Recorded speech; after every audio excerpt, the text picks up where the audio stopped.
Welcome to Adrift in Aldhalor. The bars are moving, which means you can hear my voice. That's good. Welcome. We were on a bit of a break due to the holidays, and we are back to Adrift in Aldhalor. Our music is licensed through musicbed.com, and our Ambience, which we really don't use for the show, but I'm going to continue to say it because I use it for other shows that we occasionally do, is usually provided by Syrinscape or TabletopAudio. And yeah, I'm going to bring on Shannon now to talk a little bit about our partners. That's me. Hello, and look at that. Happy New the Year. lines are moving. I was just about to ask because there's no way I was doing this without audio. Starting because the last episode we did, I did a really good job, and I was funny, I was witty, my timing was great, and it didn't record. So did we release that VOD yet? No, I haven't. Oh, so we still have time technically to fix it. Yeah. Yeah. Can you upload the recording to YouTube, please? Oh, that's right, because Yes. I mean, I could stitch it, but no. I should do that because I need to. If I'm gonna put your audio in, I have to do that. We'll talk about it at another time because now the bars are moving. Great, they're moving. Happy New Year, everybody! Welcome back to Paradise. We've got more adventures planned, but before that, let's talk about the peeps that make Paradise. Starting with Arcane Spectacles, your source for personalized D&D themed, and Mike, D&D themed Christmas ornaments and tabletop-notch RPG. Oh god, I mess this up every time. Top-notch tabletop RPG accessories. With the ability to personalize their ornaments with your D&D party's names, you'll have a unique and memorable keepsake. They also offer dice mugs, wood spell trackers, wood dice vaults, and more. Visit them at arcaneспectacles.com.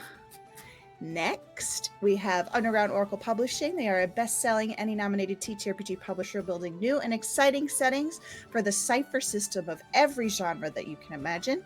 Each setting includes everything you need to explore its unique world, including lore, species, descriptors, foci, creatures, ciphers, artifacts, and all of the rules that you need to play.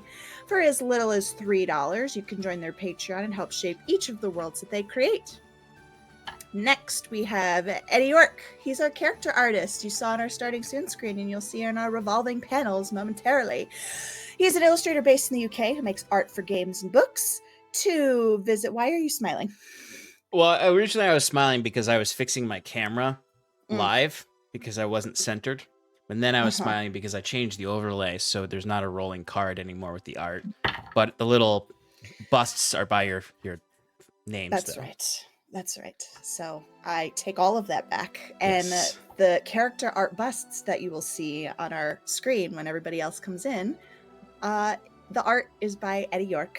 And so to visit his portfolio and get in contact with him, visit eyorke.com. We got to update the copy. You know what? That wasn't even on the copy. I was just vamping there. Yeah. But I do need to update the copy with some things. And I actually just sent messages. So good for me. Ooh, last but not least, we've got managing. Look at that. New I'm year. doing it. Woo, new year. Same job. Getting the spark back. Yeah, anyway. 1985 Games. They create affordable, accessible, high-quality accessories for D&D and other tabletop RPGs. Sean uses their NPC cards.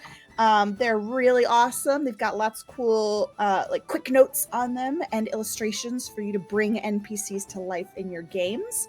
If you would like to purchase those or any of their other wonderful wares, use the code ParadiceProd for 10% off your entire order. So all of the VODs except the last one, 85, are updated on our YouTube channel. Woohoo. And we're working on 85. Recaps are another story. I think that will be a summer project. In the meantime, you can join us on all the socials: Blue Sky, Twitch, X, YouTube, Discord, Instagram, and TikTok. Yeah. Good job. I'm done. Thanks. Solid one for the new year. Solid one for the new year. Look at those people. Oh, perfect timing, Alex. Oh, look Perfect at timing, that. Alex. There's those character busts that I was talking There about. they are. It's pretty cool. New year, new overlay, even though it debuted. Even though it Or debuted last- once. It's before. official now. It's official now. All right. Let's make it nighttime. Oh, I forgot you can do that. That's cool. I could always do that. I just didn't with the old overlay because I forgot about it. Yeah. That's an Oh, wow, Alex cool. design. That's an Alex design that Alex that I did not use, even though it's excellent. It's. I mean, you have to remember. It's easier to remember with the new one and with the old one from campaign 1 because the one we made for this campaign, you could barely see the sky in the background, so it's a lot easier to forget. But with for this campaign 1 and this new overlay, like you can really notice it. So Hey, quick, before Shad recaps, everybody smile so I can take a screenshot so I can put it on socials and be like, new overlay! 1, 2, 3, but smile! My hat is weird. It's not working. Do something! I'll fix it. Hold on, I'm fixing it. It just need one screenshot. yeah. Steph, fix your face. Is this better? Alex, fix your there you face. go. You think? Y'all are the worst. Okay, continue. Did you get it? Oh no, I'm looking now. I'm taking it off now. No, Clayton, you have to commit. That's what I was talking about before. It's amazing. Yeah, right? Even the monkey doesn't come through on the overlay. Something's going on with the green screen. We gotta work on that. It's your lighting, but we can talk about that another time. I can just fix it right now. Oh, that definitely made it worse. Way worse. Christ, that's right. It has actually probably less to do with your lighting and more to do with whatever like coloring is happening in your place because everyone else's green screens look green and yours looks yellow. Actually, that did help a lot. Actually, what you just did. Yeah, I turned the lights on in my room. Is what happened. On that note, turning the lights on. I guess you guys did deliver blessed work, which was turning the lights on. Let's get into a quick recap. I don't know the lights on.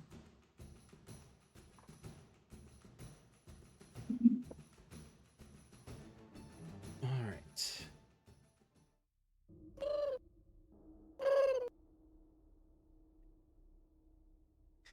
Was that a chortle I heard? Who's chortling? What was it? Do you guys hear that? What you may have mistaken for chortling was actually the call of the undead outside of the hag's hut that you are all hiding in at this moment. Wait, we're back at the Hag's Hut? At the beginning of this recap, you are. Oh, okay. Last we left off, Iron and Mana completed some of their business in the hag's hut with the hag's hollow druids there, including conversations with an entity known as Mother Vine, which each of our heroes that engaged with this Mother Vine experienced some otherworldly, albeit anchored in reality, experience. They saw what many would describe as supernatural, fae-like magic, but all of it felt very grounded in the physical space around them, as opposed to hallucinations or something that was happening in a dream or in their mind. It all felt real. While Fyrn stepped aside to contemplate the news and knowledge he learned, particularly the note that his quest likely will lead to his death, unless another option is discovered. And Saskia took a step back to contemplate the vial of blood she holds, which Mother Vine indicated would restore some of her memories. During this time, Septimus and Jacquette decided there were some questions that needed asking, or I should say, Jacquette decided there were some questions that needed asking, but did not wish to engage in this fae creature that he distrusted. Septimus, having other dealings with entities like this throughout his life, was a little bit more willing especially with the peer pressure of Jacquet. He decided to offer up some of the items that you discovered in the sewers of Stormbreaker Landing that seemed to have some association with this religion or this spiritual movement, or at the very least with Ladan and Escos. Mother Vine was eager to accept these gifts, but stopped short of giving information without some kind of commitment from the adventurers, similar to Saskia and Fyrn's.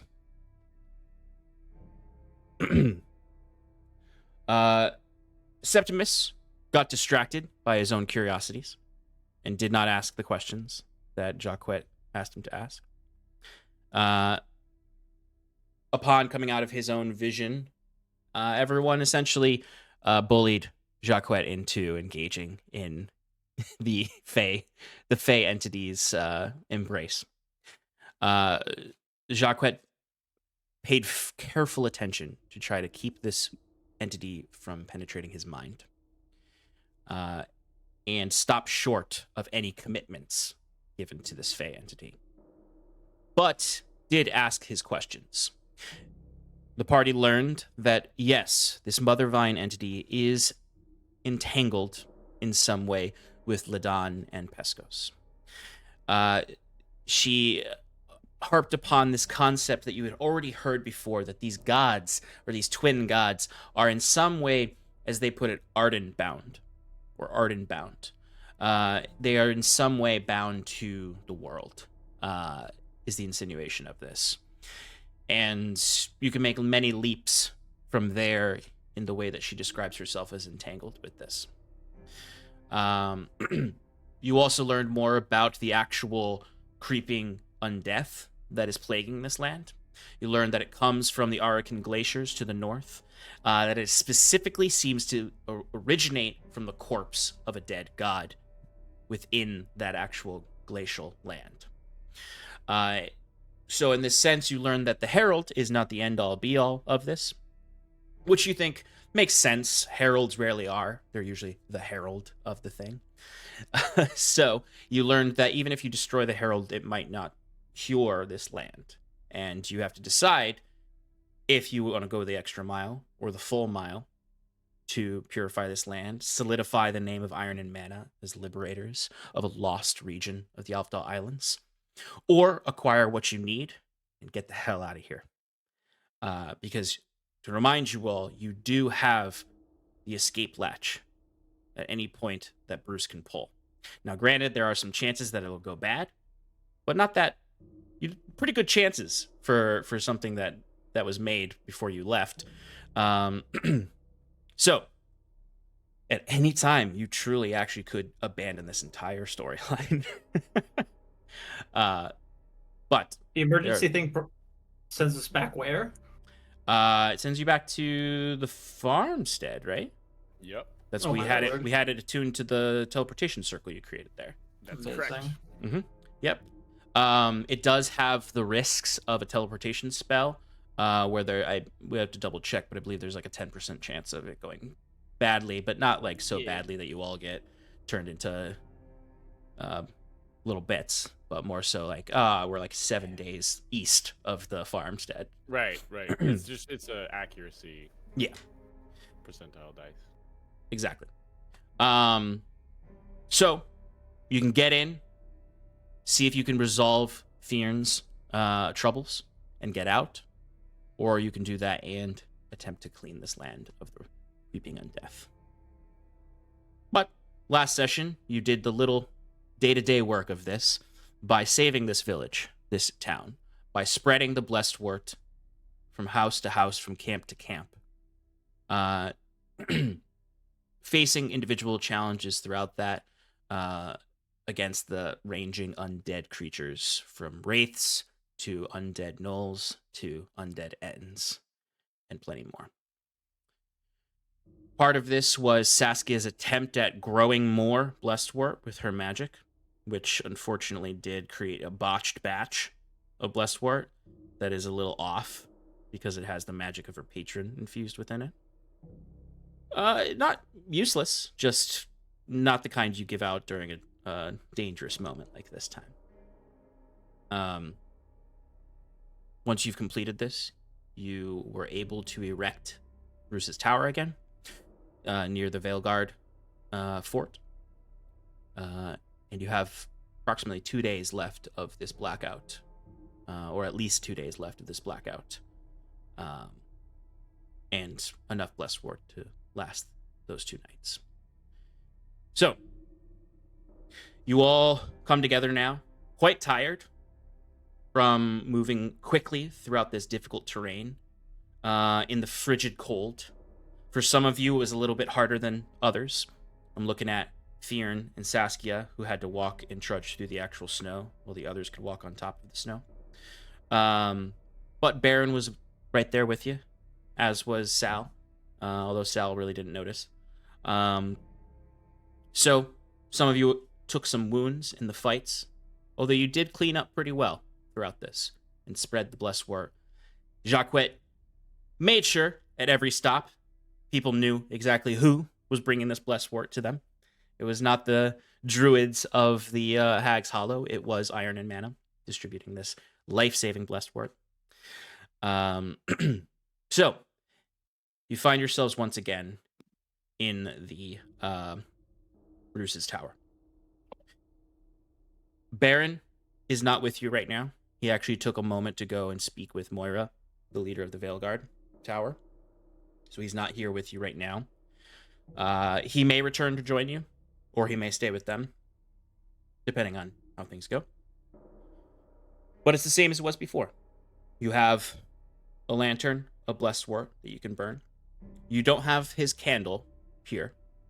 The shadows in the corners have that equal frightening aesthetic to them, where they feel deeper and darker and like something is staring back. Many of you have actually seen what is staring back now, or at least something akin to it. Mm-hmm. So I would say, even though you were victorious over the last week, it's a little scarier now to know what is actually watching you from those shadows and what power is behind it, as you did all witness the actual presence of the Herald and the undead dragon. So, it is late at night in the tower. What would you all like to do? If there's anything specific anyone wants to do, otherwise we will enter into just a general 2 days of downtime. Yes, but I would like to drink my blood potion, but I want to, if there's anything else anybody wants to do before that. I want to cut my toenails. Nice. Shear them. Yeah. Chill.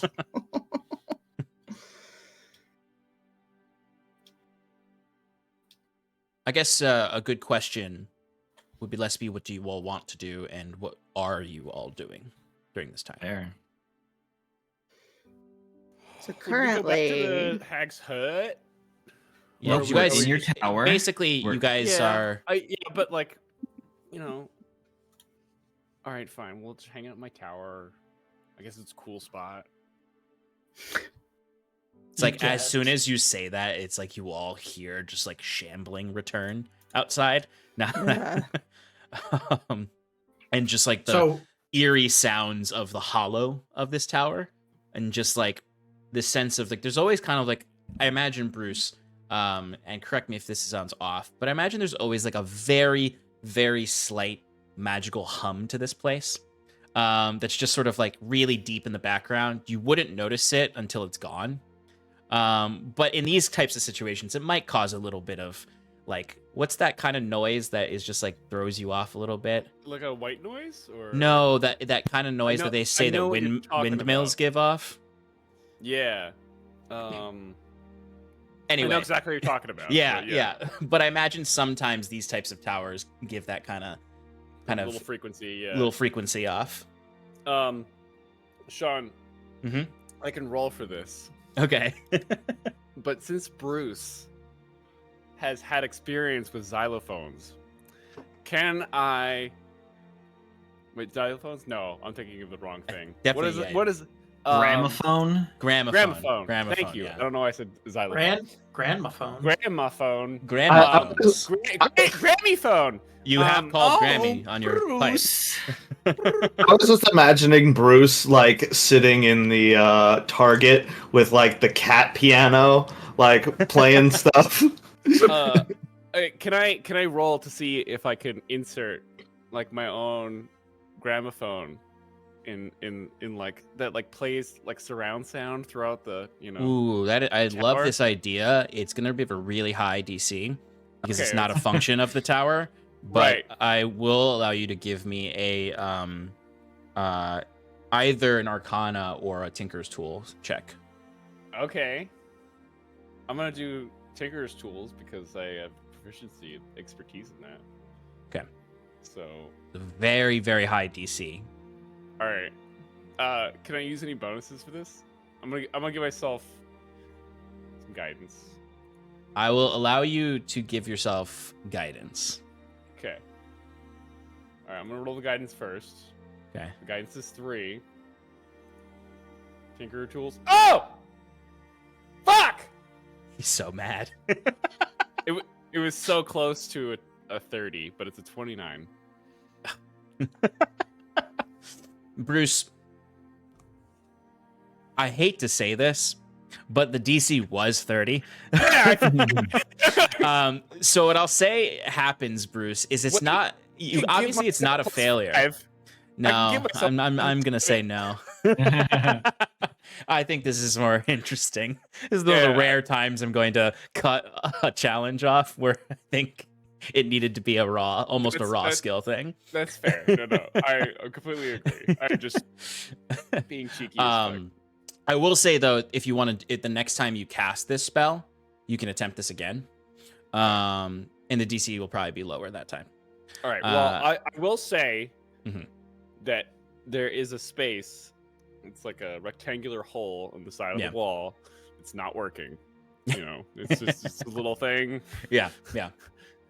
Bruce, you know why it's not working is because you are putting the cart before the horse, and you have not created like the actual wax tubes before.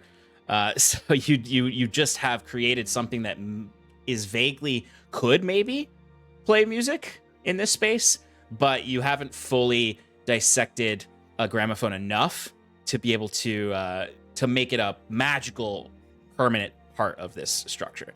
It is playing something a little bit here and there. It very much so sounds like the scratchiest, oldest wax cylinder, and it's just very much like, what kind of music do you think Bruce would try to have this be? Bruce probably loves classical music. Yeah, Like, he's a sucker for different symphonies. Yeah. Grammy was. Yeah. Which is excellent because Halcyon is really one of the few places you can find those pretty readily, or hear them pretty readily, versus somewhere like Aldhalor where it's like you got to be pretty rich to have even a gramophone. Which is why it's actually like you think back on it now and you're like, we probably should have gotten more money out of what's his name when we did that. But there is this little like scratchy like.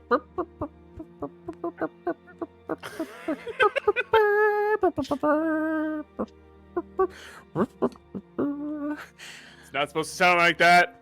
Not supposed to sound like that. It's really annoying. Could you just turn it off? Yes.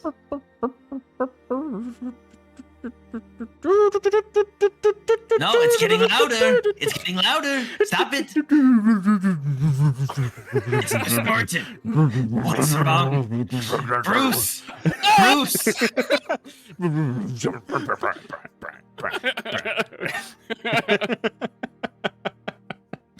The tower from the outside is steaming a little as it's being worked. Excellent. While Bruce was tinkering with that, I would have found just like a wall to sit against and just like lean against, and I pull out the little elixir vial, and I'm just kind of looking at it and like really like you could see it on my face. Like, do I drink it? Do I not drink it? I really want to drink it, but I don't know what it's. It's all just kind of having this like visible internal conflict. Saskia, you would notice that on the front there is a label, so to speak, which is odd because it just sort of appeared was formulated by Mother Vine. Yeah. The label looks like it's 100 years old. 50 to 100 years old. And it just has inscribed on it like essence of nobody. Oh. Damn. Ouch. 3 doses. 3 doses. Okay. Chug it. So I'm reading this, and then They did not explain the doses to you, just so you know. Like, okay. Oh no, I was planning on taking it as a full shot. Okay. Okay. Don't you worry. So I'll see that, and it like kind of finally comprehends that it says essence of nobody, and I'm like, well, fuck.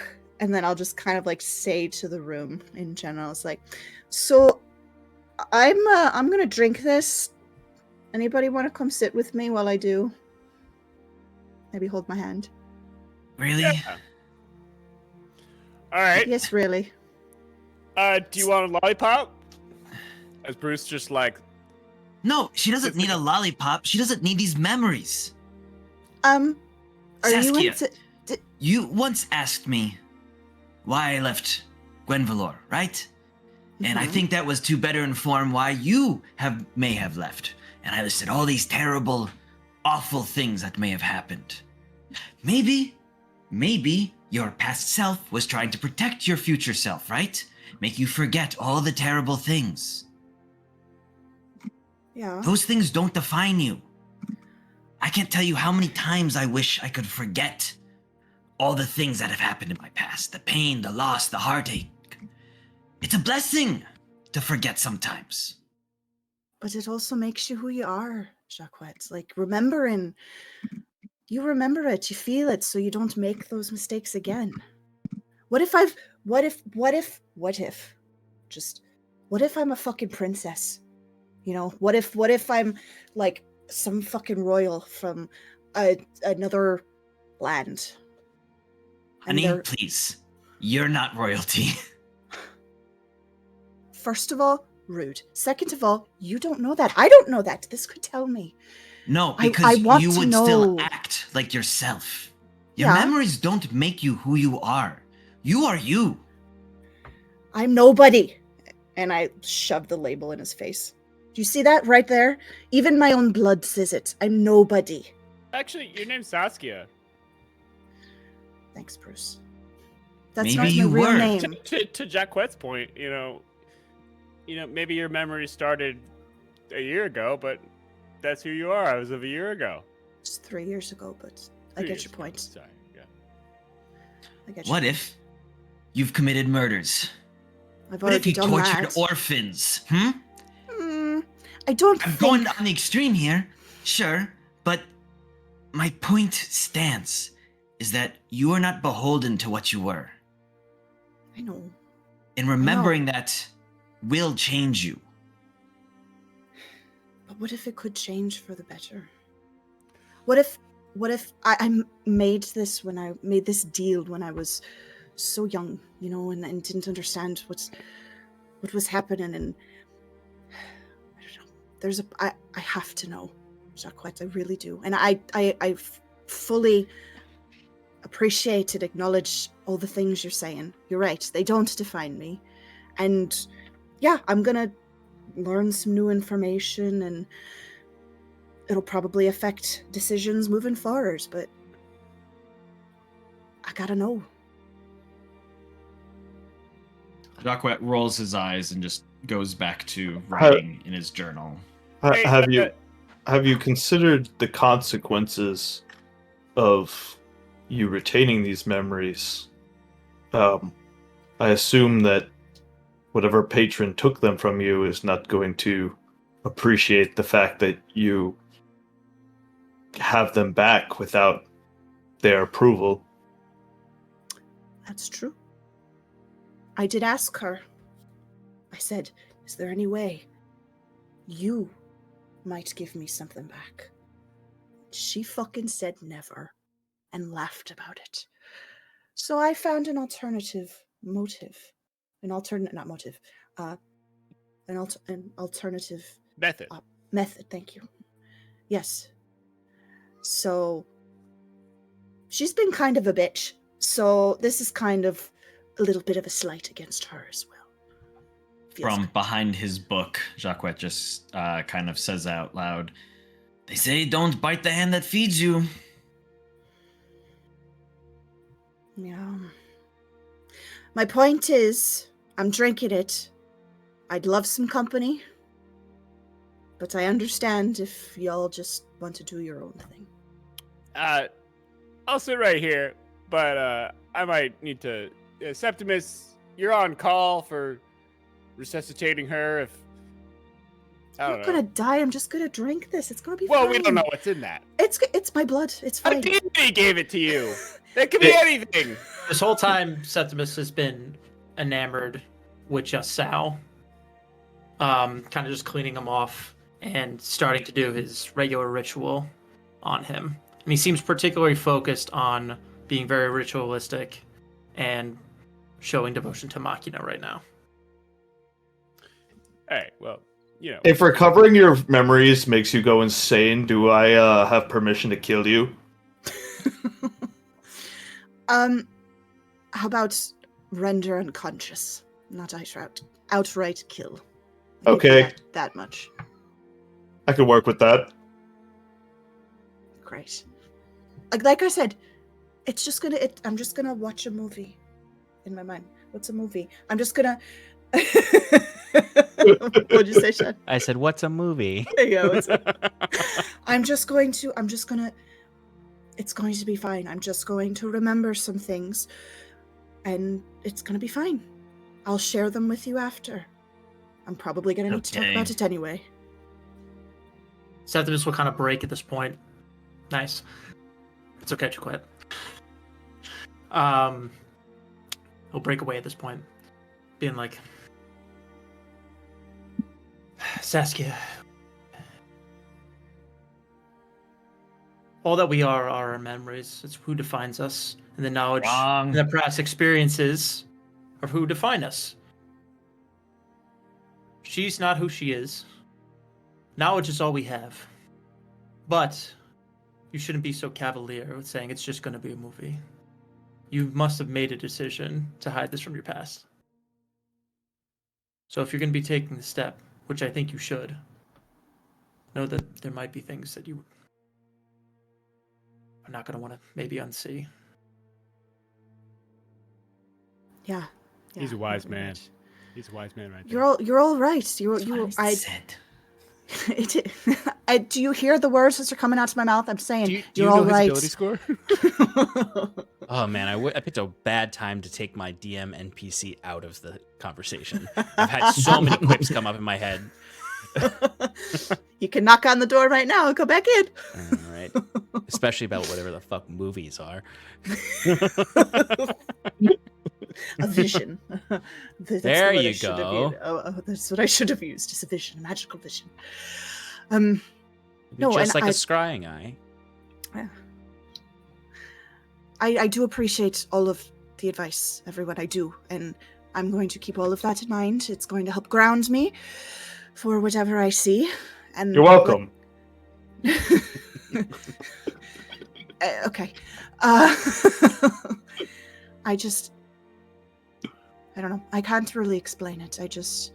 I know there was a reason, nodding to Septimus, and I know I did it to forget, and it could be truly, truly horrible looking at Jacquet. But I've got to know. I'll regret it if I don't.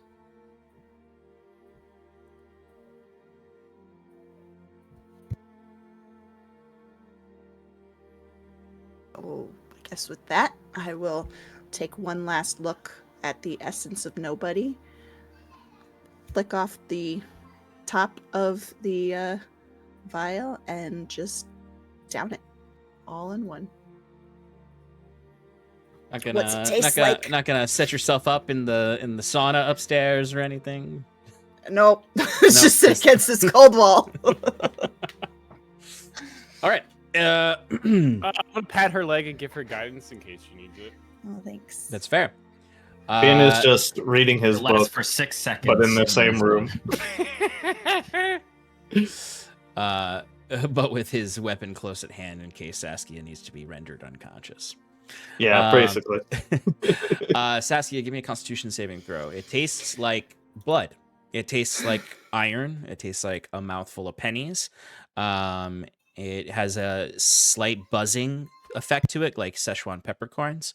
It is unpleasant, very unpleasant, and it is a little thick, coagulated. So you feel the immediate desire to vomit, to throw it all back up. Dirty 20. You do not puke the entire I'll contents of try- it out. I'll dry heave. Tastes like fucking shit. I guess we know you're not a vampire. I popped the masket. Oh, it's okay. The essence of Saskia tastes like shit. Chocolate says. It could be a reason why there's 3 doses there. So you take them one at a time so you can try to keep it down. Or maybe if you want to take it more than one time to relive these more than once. But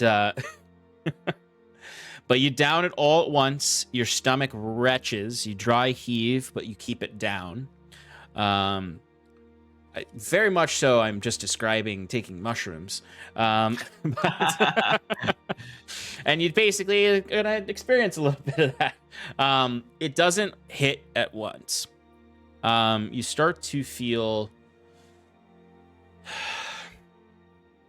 like I said before, this is physical. This is not so much something that is completely unbound or only in your head. Like Mother Vines said, these are true memories.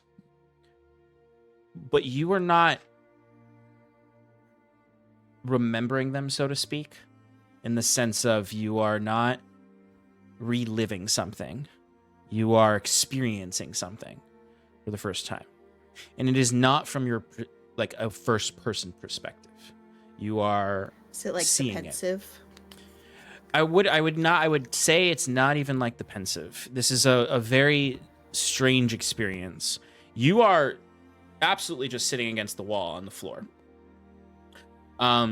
For everyone else in the room, you are going to see tracing lines of what Saskia is seeing. You will not experience the full aesthetic or the full experience or physical experience, but sort of the imprint of it in the space around you. You're not going to hear voices. You're just going to see maybe the stray shape of a person moving. You might hear the really hard to decipher voice of someone clearly speaking, but you can't really hear the words that they're saying. But Saskia, for you, it's almost the experience of scrying, honestly. You are seeing the vague sense of a memory.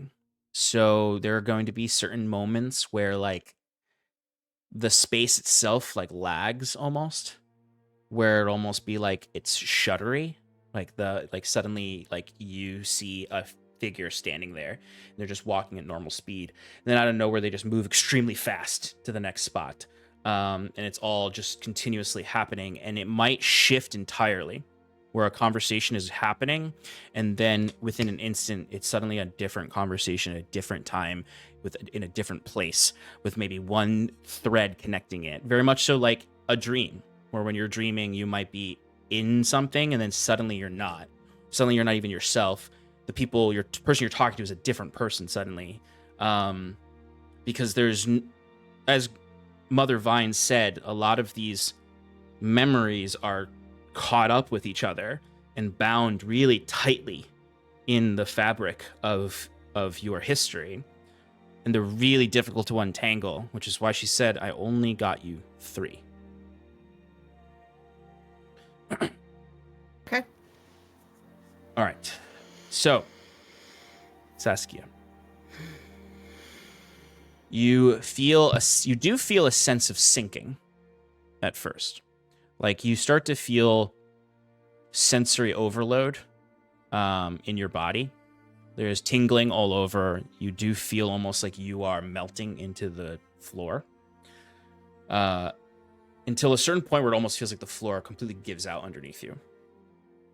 But as you feel that stomach drop, you almost feel a desire to puke up the blood again. But you push through it. You're essentially in this state of pushing through, your body actually, oddly enough, metabolizing the magic of this. And there's just a moment when it all becomes clear. When there's no more tingling in your body. There's no more stomach to even feel. You are just an observer, a watcher.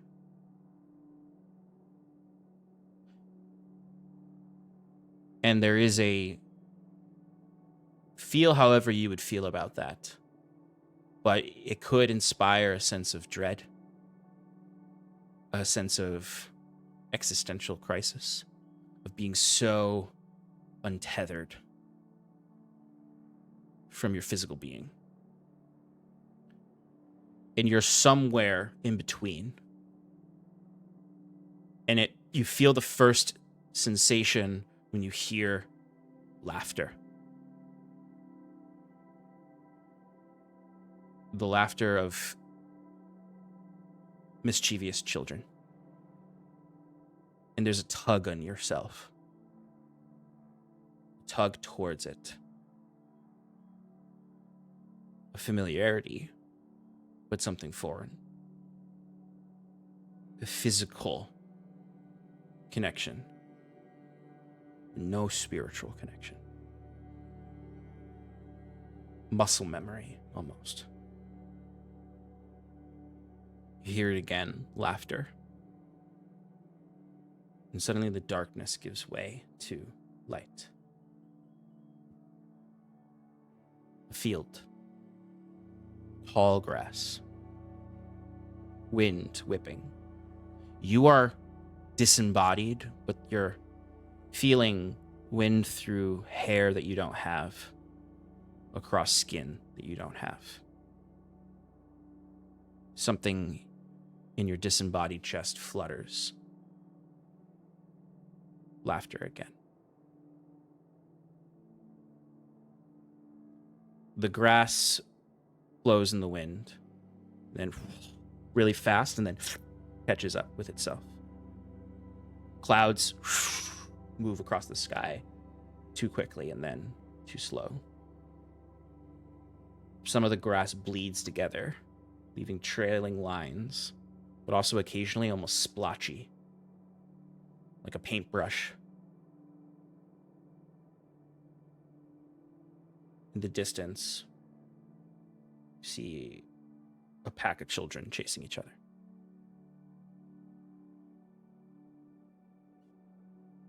And then suddenly you just feel yourself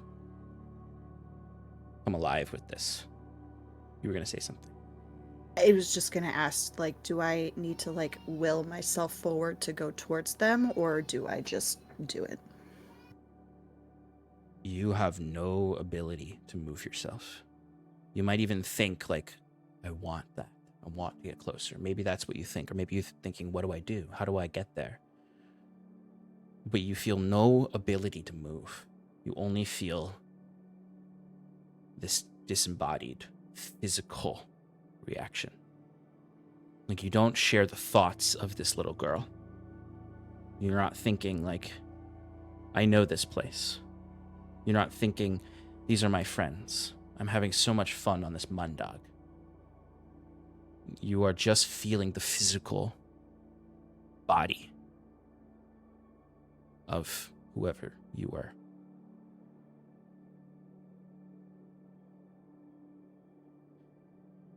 You are pulled closer.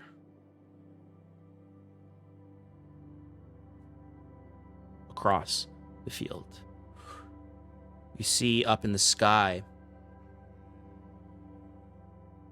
dazzling stars of the near sunset. It's the gloaming, but it's not so bad. It hasn't gotten so cold that you can't run around outside. Grass isn't dead yet. There's still a little bit of warmth of spring. But it's that mystical time when there's stars during the day. And the children are laughing and tumbling. And that's when you see you.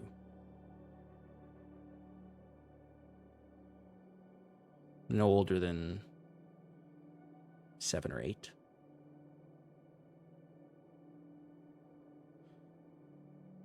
This platinum silver hair. But it's in a mess. Little legs, little arms. All stick and bones. Just really like spindly child.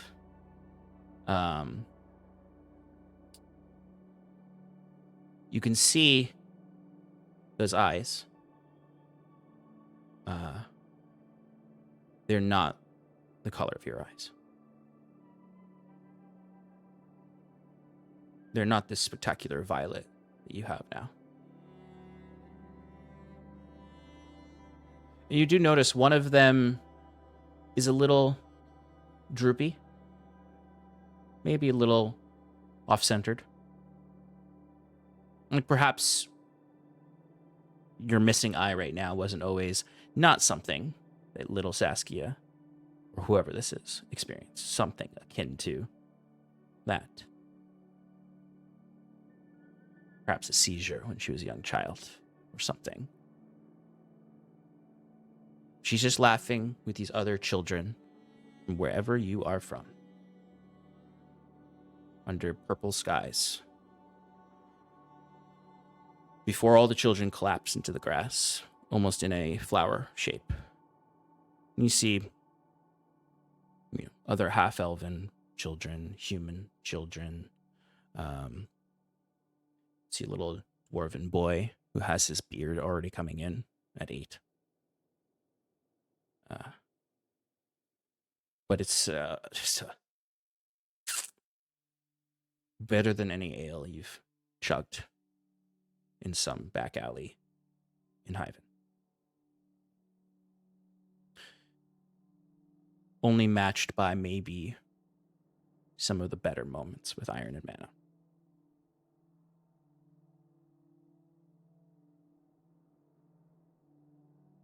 Suddenly everything shifts really dramatically, though. As you can see, sort of the grass sways, and then suddenly the grass turns to trees.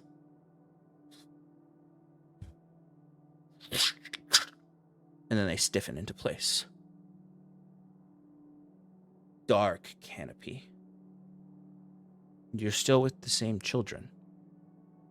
As you're spying on little Saskia. Almost like your scrying eye is moving along. From the context, you can tell someone has dared you and 2 other children to go into the forest. It's a little dwarven boy. And a human boy.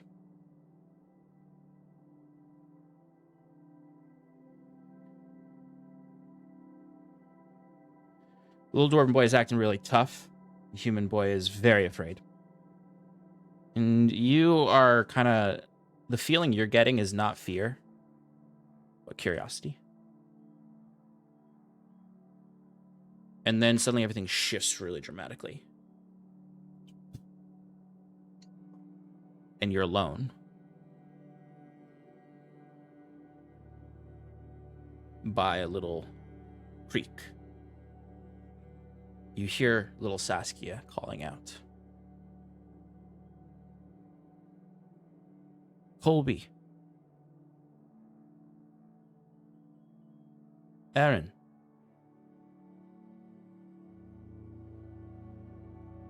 Why did you leave me?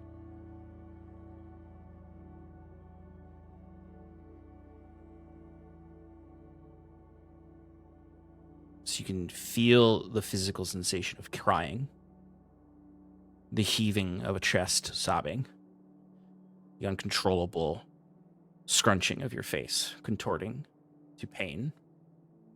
You feel that pain. You feel the physical pain of crying, but with your own separate emotional reaction to that. Because then there's just a moment when little Saskia is walking along this creek, sniffling, self-consoling, when she comes to a little pond that the creek leads into. And as she leans by this pond and looks at her reflection, her red eyes from crying, almost filling the space of her reflection, pops up this strange little head. Pale yellowish gray skin, really sunken eyes, the yellow sclera, really beautiful violet irises. And then this seaweed-like mop of brown and greenish hair. Almost like concealing her face at first, you can just see the eyes. And then you see this little antenna with a third eye pop up through the hair to stare at you. This one glowing a little brighter. And as that eye sort of flops up, it plops the hair aside and blinks at you, and you feel fluttering your chest a giggle. And the world is a little less lonely.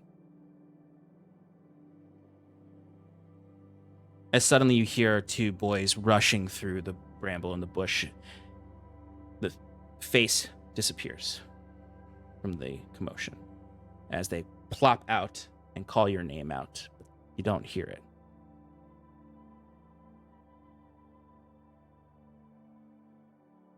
And then you just... It's nighttime, and the three of you are walking back through the field. It's much colder. Colby and Aaron are play fighting. Colby, the little dwarven boy, gives you a little punch in the arm. You feel it. It just stings a little bit, but in a good way. You're alive.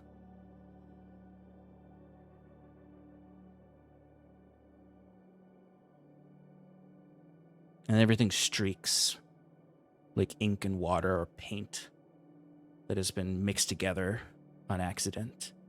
As it all... The grass sways, and it sways too much, and it gets too tall, and it takes up all the space as the stars are devoured by this tall forest of grass. Sound almost becomes water-like.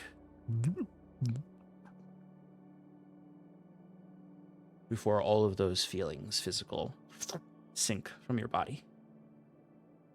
No longer feeling anything but that disembodied self. For those of you outside of these visions, you would have seen these spectral ghosts of what she's seeing. You maybe would have heard strange echoes of children's laughter, of a little girl crying, some trees perhaps. All of these things are very staticky and vanish almost as quickly as they appear. But you can all tell that you're seeing the imprint of these memories. Do we get faces drawn? Yes, but only in that way that you are trying to remember someone's face and you just can't quite remember it. Like you see it and it almost leaves your mind the second you see it. Like it's a little distorted, I guess. Yeah, in that way, it very much so is like you painted someone's face and before the paint dries, you smeared it. Okay. And Shannon, that's how a lot of these visuals come to you. There are clear moments. There are very clear moments. You could, if you saw this little dwarven boy, you would recognize him now.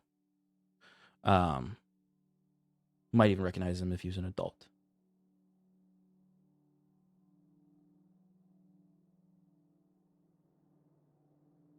The next vision.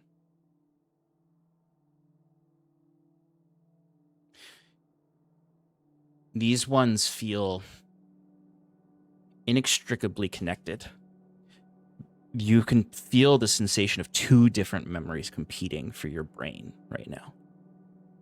So you might be jumping back and forth a little bit with these ones because there's just something that connects them, a through line that you need to decipher because you don't know the actual details of whoever this girl is.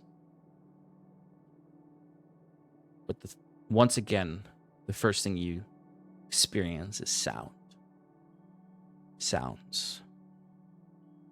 And it's all... Occasionally, you're also getting some smells. Cooked meats with really vibrant spices.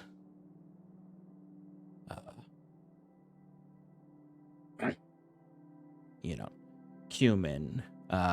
We've got curry smells. There's these really decadent, spice-filled meats being cooked around. As you then hear the sounds of horse hooves clopping against cobblestone. And then the cart being drawn by those horses through a very busy city.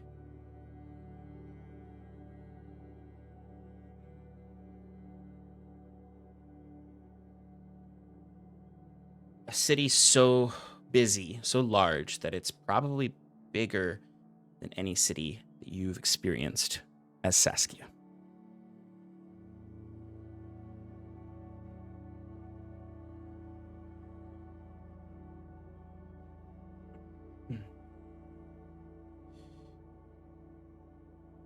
Your visuals then come into play.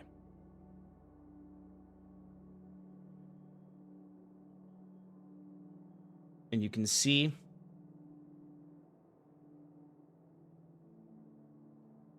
sorry, I just need to look up one detail that is slipping my mind.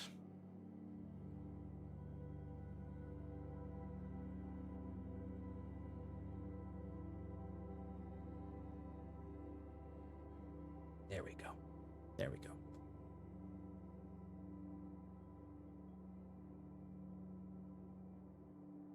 There are banners hung all over the place, sweeping in the wind, as suddenly it's like all the sounds hit you at once, like a wall. You feel excitement. There's nervousness in your stomach. That nervousness you might experience the night before something big. Something pivotal. But then a gnawing little anxiety deep, deep down that spoils it a little bit. Banners of green all along, cobblestone mingled with jade stones.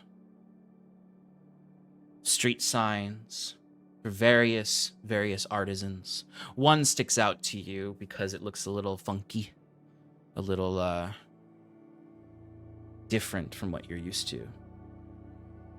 And perhaps even just you, Saskia, notice it. Because I want you to. Maximilian's Vials. Apothecary.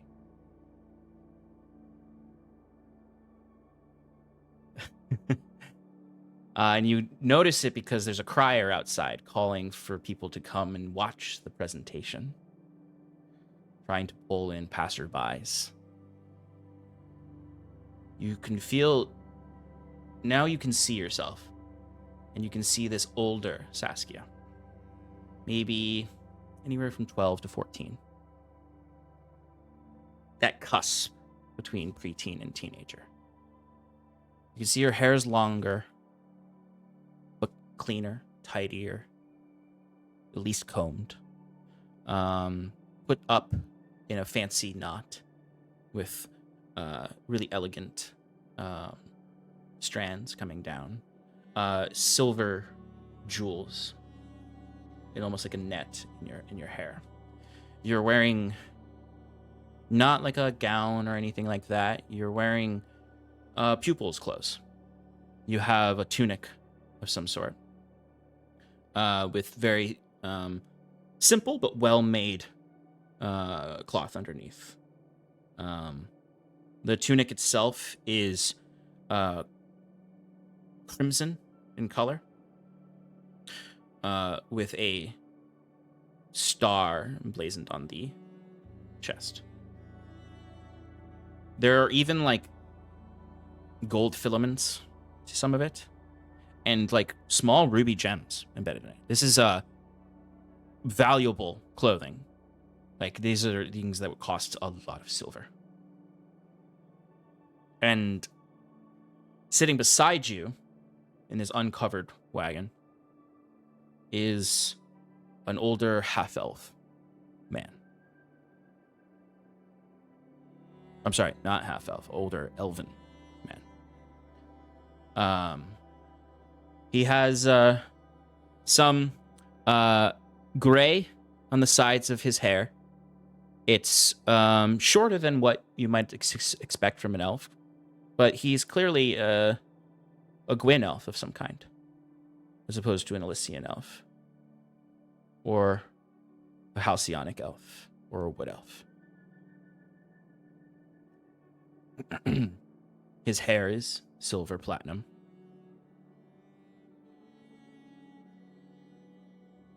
And he has his own sort of like gilded, you almost could say it's a poncho over his nicer traveling clothes underneath. The poncho itself being this sort of green and orange patterns all over it. Primary color of it being green with some orange decorative aspects to it. He has a big bright smile on his face, very kind eyes, so there's a lot of bags underneath them. You don't really know anything about Gwyn elves, though, so ignore everything I just said about him being a Gwyn elf. He's just clearly an elf or a half-elf who looks like a, if I was to put an age to the people you're used to hanging out with, 40s.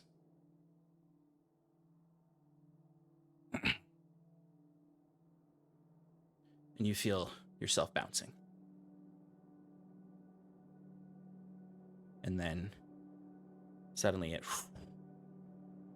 it's almost like your scrying eye gets closer to you or whoever this girl is. And you can see this big smile on her face. And she looks up and you can see this big smile on her father's face, looking down at her.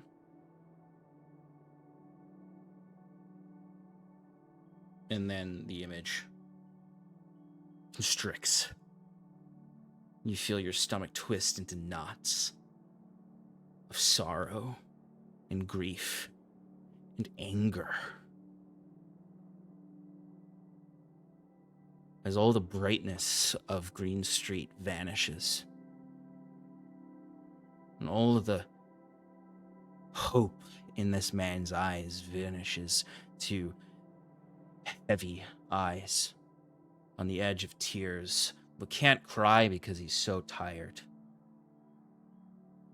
As he stands over this woman, this 18-year-old Saskia.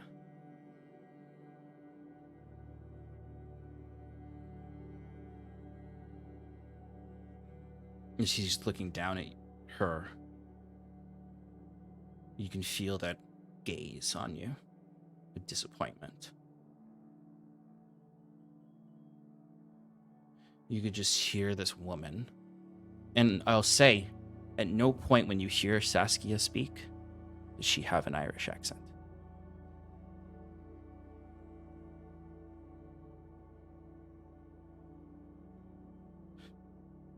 Just desperate pleading.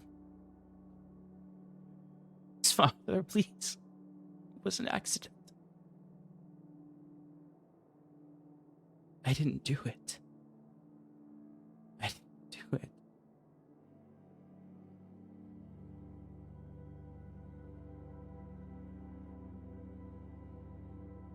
And then there's this response in a voice. He coughs a little and then tightens his throat and steals his face.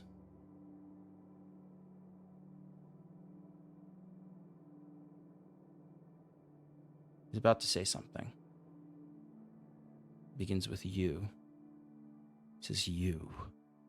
With this venom on his tongue. And then the knot relaxes. The light comes back to his face. As you have made your way now underneath these huge, huge red rocks that make up this huge archway of stone with these mountains to the left and right. As your wagon has made it through the bleeding arches and stare out at this scintillating beach. The horizon so far away. Sapphire blue waters of the sea. Waves crashing. Several wind turbines in the distance, magical wind turbines. Piers, little villages, mosaics across this beautiful, beautiful, bright shore.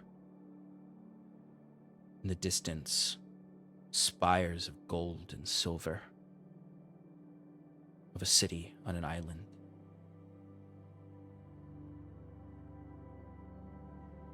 As you hear this man say to this young woman, "You are going to make the family so proud."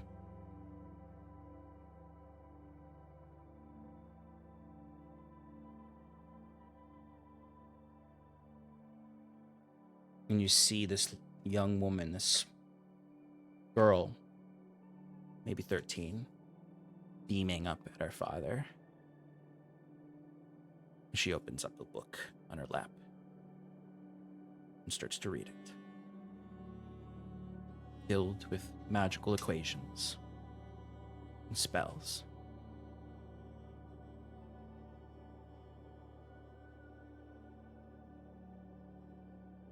And as the day's getting longer, she closes this book. Her father puts his hand on hers that rests on the top of this book, squeezes it. As they both look out this sunset over this immaculate sea. You feel that twinge. Not the knot of earlier, but that twinge of anxiety. The feeling of leaving something behind. And something that is creating guilt. Something that is gnawing.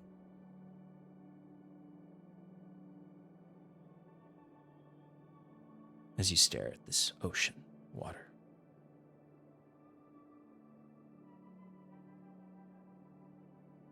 But as he squeezes your hand, or this woman's hand,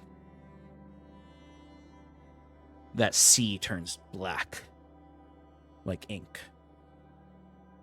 The towers of gold and silver spike up into the sky as if someone wiped their hand across the painting. And that hand is now dragging this woman, 18, towards a house, through a courtyard. Tall, beautiful fountain. Gorgeous. Something that would have been created by artisans. Would have cost gold, heaps of it. Of a auric of some kind. This large beast, almost in a charge. Mosaic cobblestone all around, depicting beautiful designs, leading to a villa of sorts.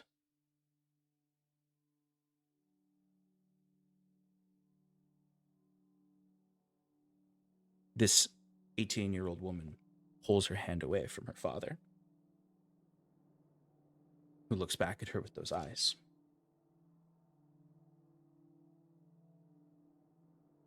You are a disgrace to this family. You no daughter of mine.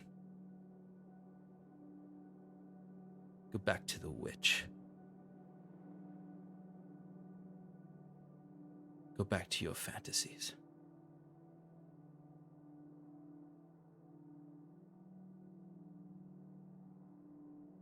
And the two stand and stare at each other in the dull moonlight. It's almost like the clouds clear for this moment, cascading them in the light of Iluvania. Perhaps. And she runs away. And this is where a million micro memories bleed in. You don't get to see any of them. You just almost hear them and feel the emotional turmoil of them, or the physical gut reaction of it, as this woman flees and thinks to every moment of her childhood, young adulthood, or teen years, preteen years, these memories flooding of laughter, of some people. You actually recognize it a little bit from that brief moment your patron gave you a memory of a little girl being teased. So you can see people turning. You feel the sense of people turning on this woman, this girl. Friendships lost. Family neglected. You don't know what you did. But you made some choices.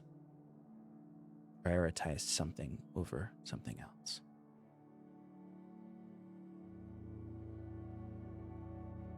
See a brief image of a classroom filled with other students your age. Everyone's whizzing off really bad attempts at cantrips. This girl's spell book is on the floor. She's got another book. Book of stories. You see her flipping through pages. These pictographs in it. These paintings. You can see her flipping through several of pirates' seafaring adventures. Not whatever boring thing you're being trained to do.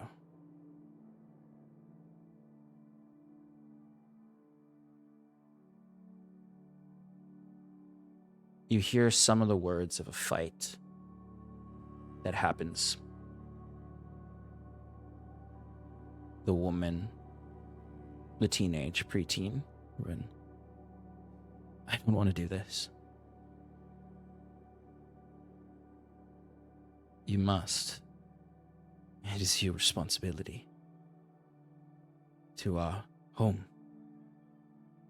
Every generation of our family has done this. For the good of our neighbors, our community.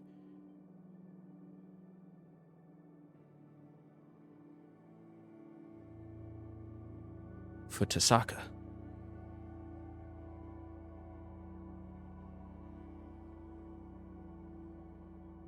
You hear vague yelling. The last thing you hear here is just this person say, this father figure saying,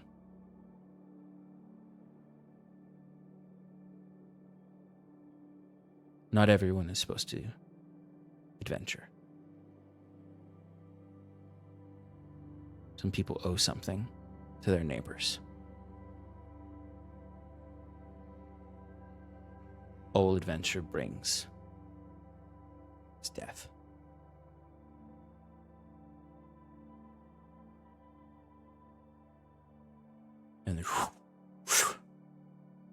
The 18-year-old woman is running through the forest. And you see, as you're seeing this image, the trees are unnaturally swaying like grass or kelp forests. Everything is melding with these blue hues as you find this woman collapse into the mud by this pond.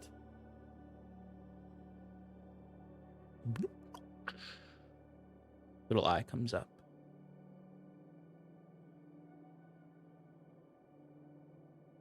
And the rest is blurred from your memory here. Whatever exchange is happening.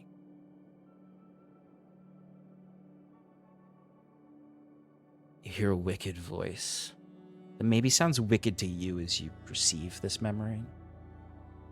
This woman is not hearing wickedness.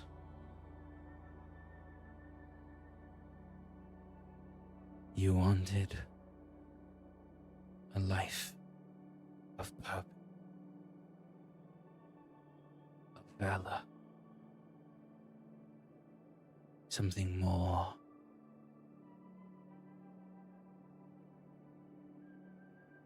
They don't want you here. No one does. So let's go somewhere else. I can protect you. And when you wake up, you'll have what you want.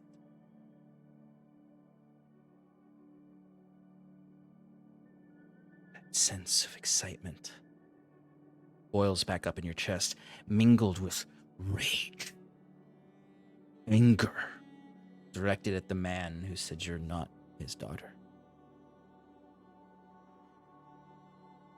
And that anger is even stronger than the excitement.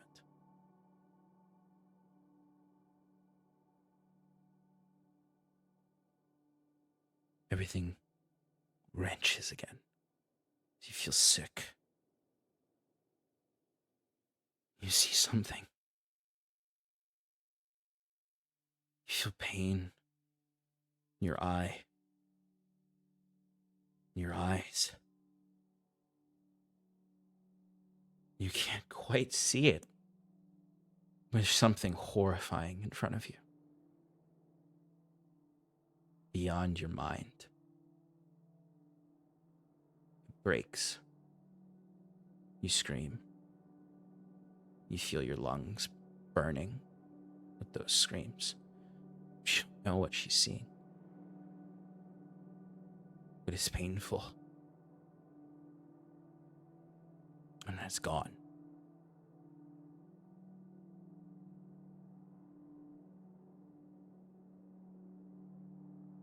And you sit in that dark forest.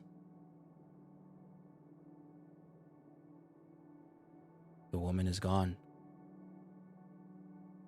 There's no sign of Saskia. Whoever that was. No siren of the pond. An empty, dark forest. And you shouldn't be here, witnessing this. This is not a memory.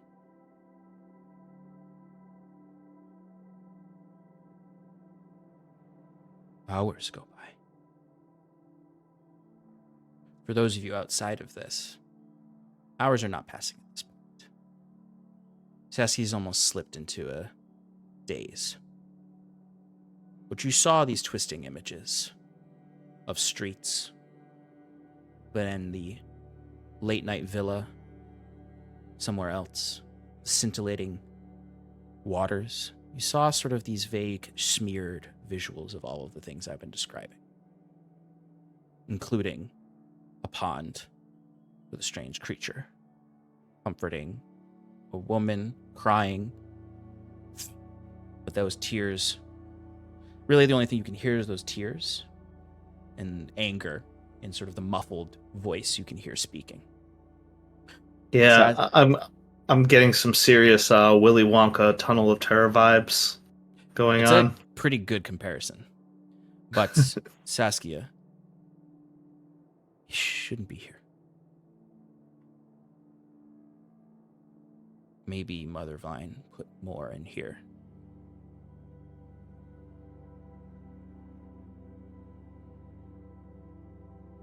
And that's when you see in the mud is a necklace. It's not the one you bear now. It's a different one. Very simple. Gold locket. Piercing your mind and painfully is the visual of this necklace being gifted to this woman by a different figure. More wrinkle lines on her face than the elf. Blonde, dirty blonde hair. Dull, not platinum shiny like her elven partner.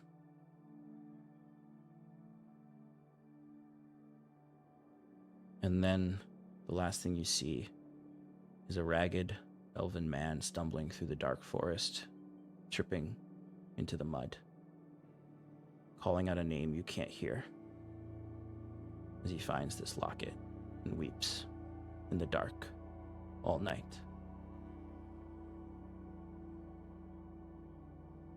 And Mother Vine, for some reason, is making you watch this. Before it all goes dark. And slowly,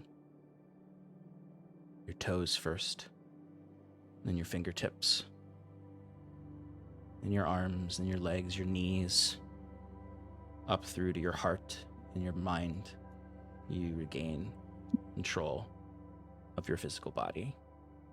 And you all would see, like, slowly, like, her foot twitch, and her hand twitch, and then slowly it all kind of, over the course of maybe 15 minutes, returns fully out of this deeply catatonic state that she was in during this whole thing. And you can feel the room empty of these visions. As Saskia finally, your eyes open.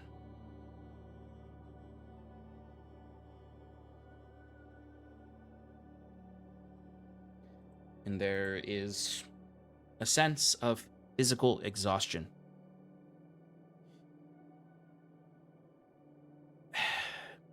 Some knowledge, perhaps, but an overwhelming physical experience of this stranger.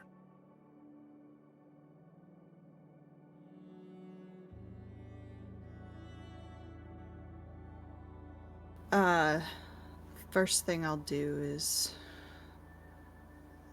well, my hand will go to the necklace that I'm wearing, but I'm thinking of that golden one as I'm holding this, as I'm holding the necklace my patron gave me. But I'm thinking of the golden one, and just I have this feeling that I want to cry or shed tears over this, but like you said, if it's just so tired, I'm just gonna like sit there for a second, just breathing and holding the necklace. Sea Witch, are you? Yeah. What'd you find out?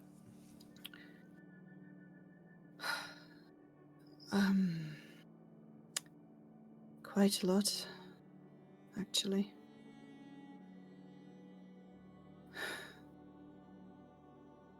No tortured orphans.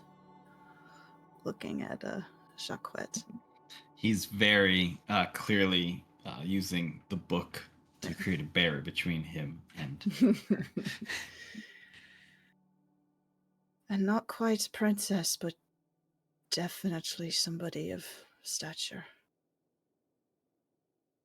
At this, The book lowers, and you just see Jacquet glaring over it as he sizes her up differently this time.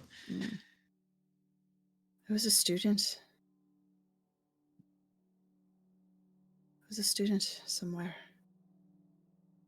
I was supposed to be learning something. I didn't want to.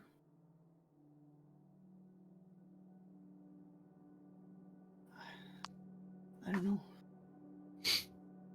It's quite a lot. I think my father. He looked like me anyway.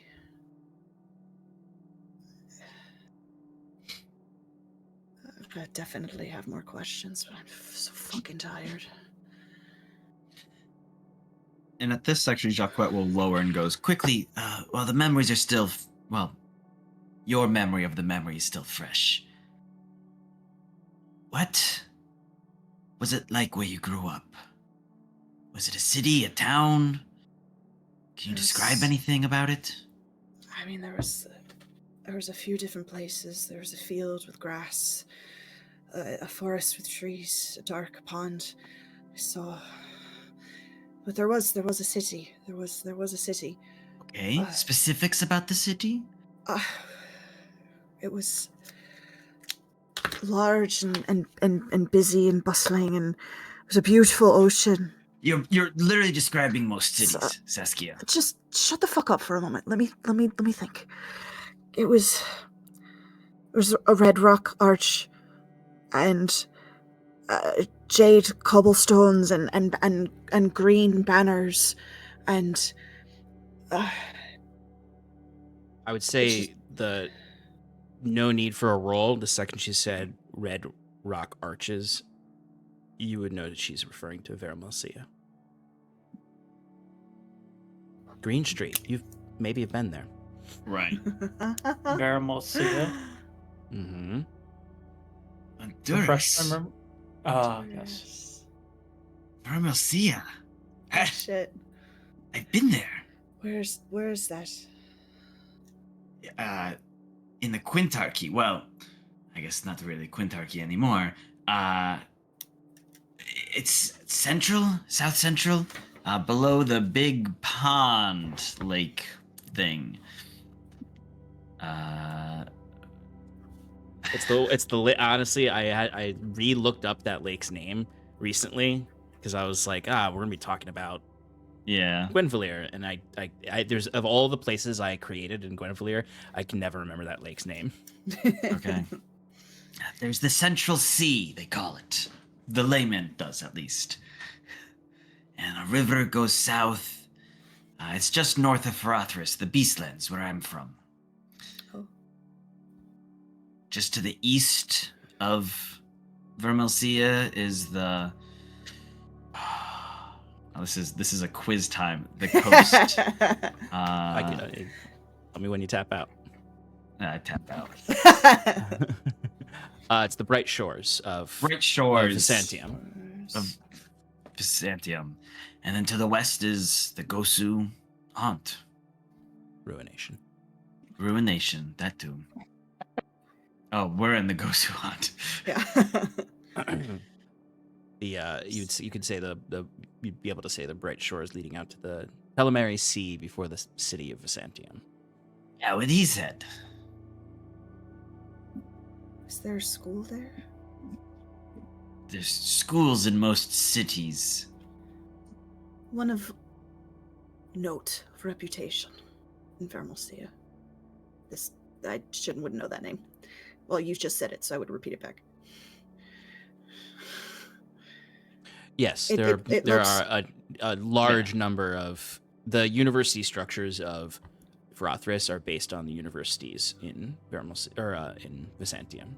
Byzantium had the best schools in all of Gwenvalier. Yeah, I mean, there's a number of different academies and colleges. I was supposed to be studying magic. It seemed like I had a spell book.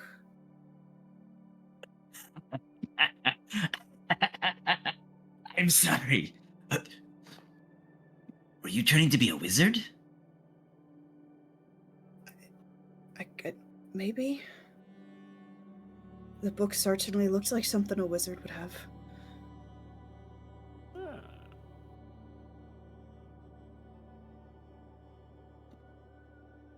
But something else happened. Because I didn't, obviously, go through with it.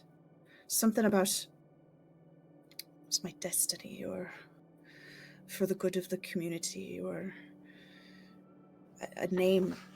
I don't know if it was a person or a place. Tasaka.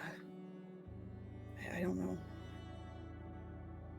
Jacques, I'm going to message you something on Discord now that she said the word Tasaka. Yeah,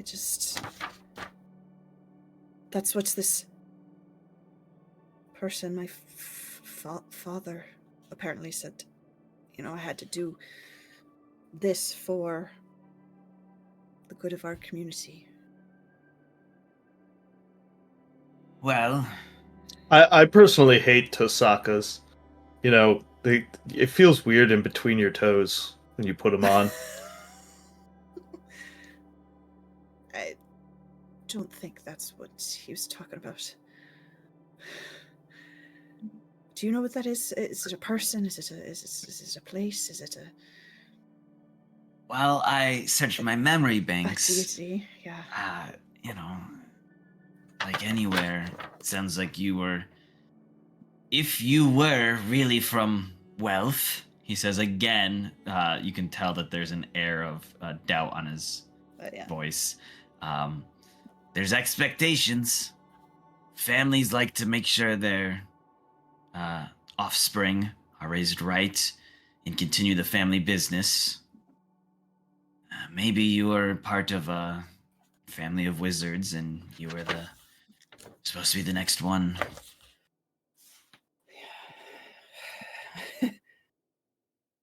Must have been terrible to give it up.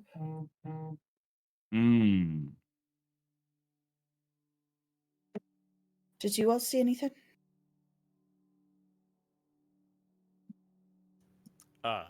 Just some spectral images around you.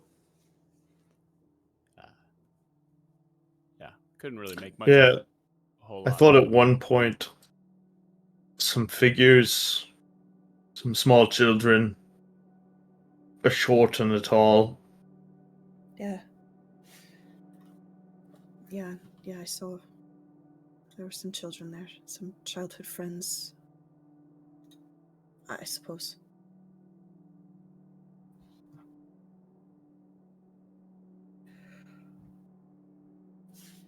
Well,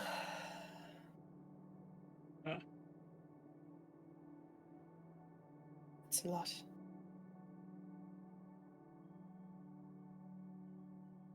Sass, you do feel like every moment that these memories are slipping.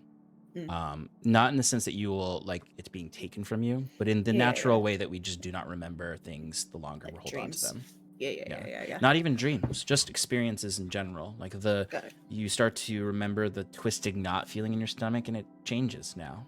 You're re-remembering it. This is no longer the memories from the potion. These are the new memories you are building as Saskia of the experience of experiencing the potion. Yeah. Well, do you feel any better? I'll answer that question after I sleep.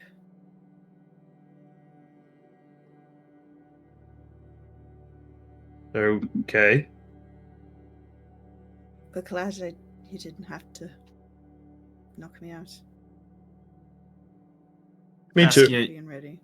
you would notice that Jacques, since you've said Tasaka, has been looking at you even more strangely. It's and maybe it's a combination. He just can't believe that you were from a wealthy family and that you were studying to be a wizard. Those two things, are also playing heavy on his mind. But What? Why are you looking at me like that? I know you don't know your birthday, but roughly how old are you again? 25. 24, 25. Right. Why? And do you remember exactly what was said about what your father said to you? About Tosaka? Isn't her birthday the 6th of Anarum? Just totally ignoring. Yeah. Well, and now I'm laser focused on this too. I mean, he just said that I don't know. That's all it was. It was for the good of the community, for Tosaka to. I was destined to do whatever it was I was destined to do. Why? What do you know?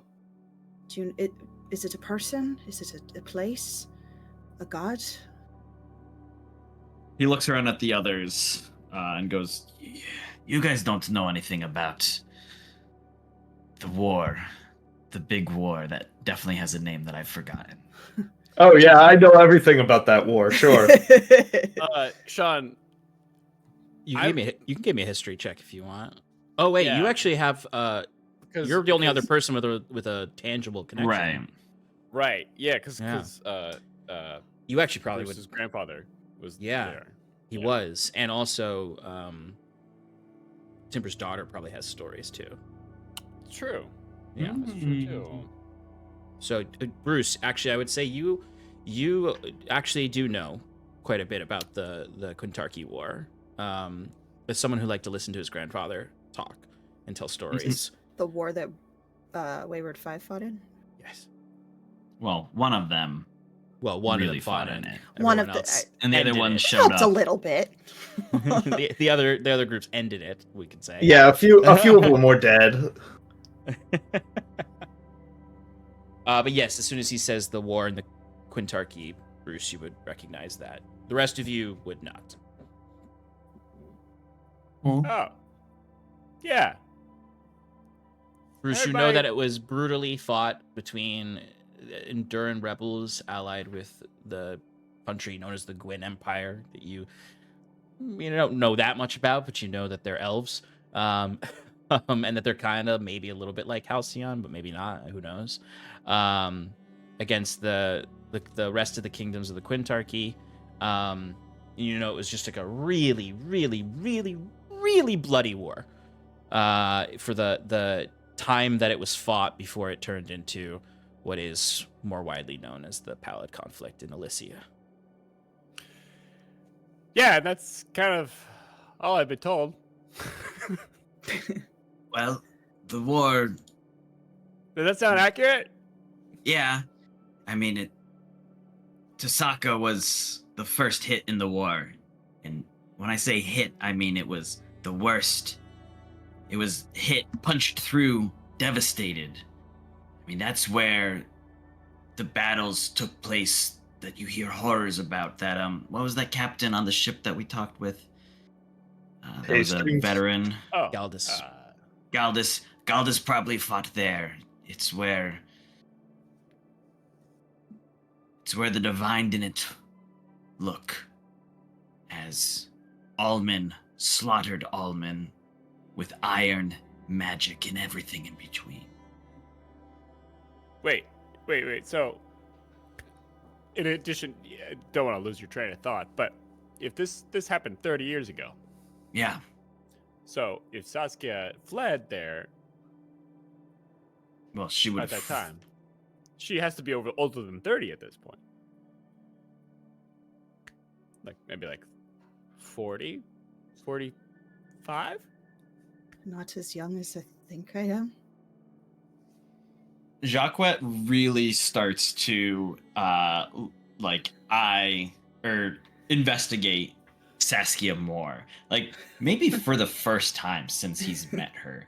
He is like, wait, there is actually an enigma here that has more to tell than he thought. He had looked at Saskia and was like sized her up immediately. He's like, oh, I know what this chick's all I know about. everything there is about her. I don't give a shit. And Yeah. now he's suddenly like, oh, wait a minute.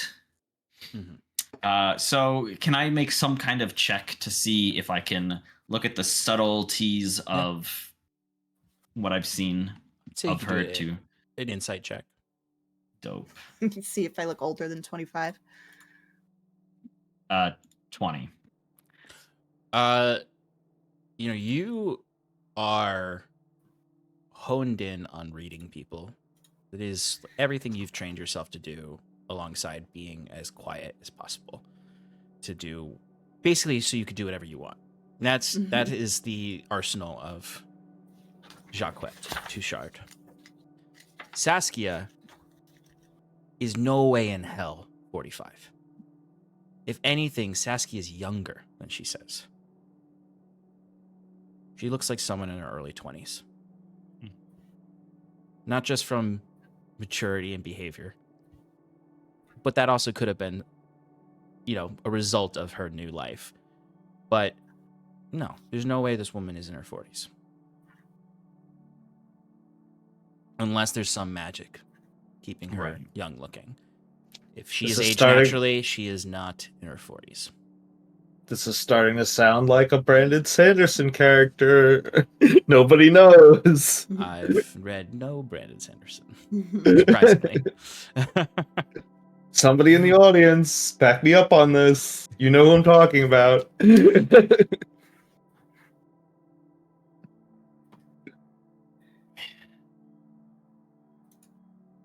And Jacquet, not for the first time, probably not for the last time, is at a loss for words, as he's just kind of still hanging on what Bruce had just said, is that this happened 30 years ago.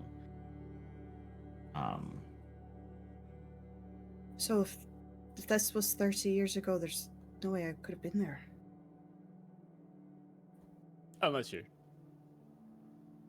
older than you think you are. Or, Jacquet is just right? shaking his head. No. Isn't time magic's a thing, right? Septimus? Somebody? Talking to the wrong Mike character. Yeah, exactly. Chronomancy's a school of magic, but Right. Its most common use these days is rapidly aging wine for commercial purposes. Right, because there is a ban on it, because it could be misused. There are some heavy bans in Halcyon on using it on people is a big illegal thing to do. Right. Nobody knows heard of how to magic that ages people. But So then what is your theory, Jacquet? That I was supposed to fucking save a town? Defend a town in a war? could be that, you were in Vermelcia, so maybe this was after the war. Your father was still upset over the bloodshed and wanted to train you to be, a weapon against Oxland. What, Saskia. did your father have big ears? His ears were not much bigger than yours. Not much bigger than mine. Hmm. Yes, gods, what were you going to say? I would say that now that you know Tasaka is a place, you feel like what you were seeing at the villa and when you ran out into the forest as an 18, 19-year-old, it must have been Tasaka. If that field was there and this was home, it seemed, where you ran away from in that moment, where he said, "You're not my daughter anymore." And then he kept following, so then that could have been my house. Very nice house. Very nice villa. Very nice villa, fountain, mosaic, cobblestones. Fuck, Jacquet. I lived in a fucking mansion.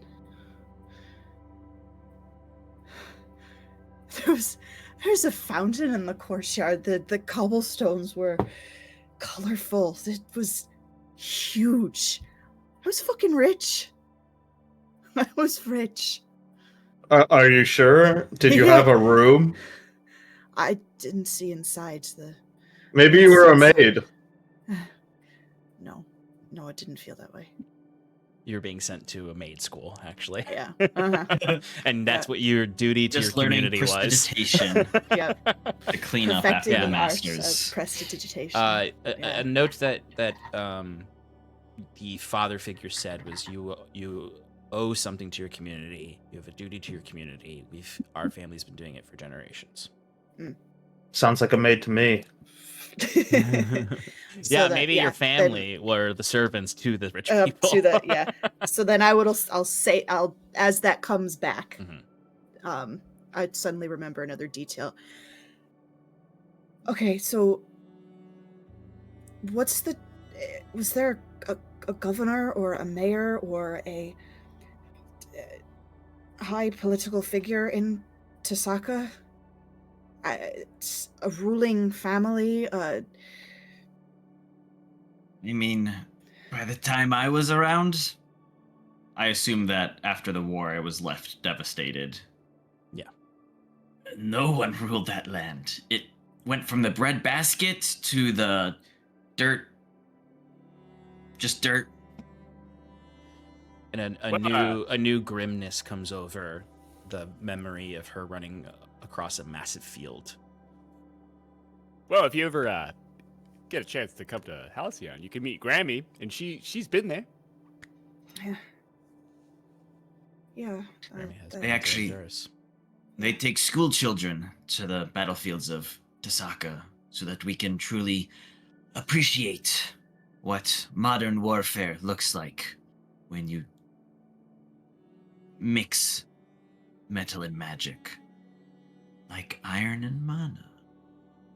Everyone looks over at Septimus, rubbing oil on Sal. And Septimus is very focused and preparing like a little ritual area, maybe for something later. Mm-hmm. Got his gun oil out. So, Yes, but he will aside to that, being like, see, knowledge and experience is everything.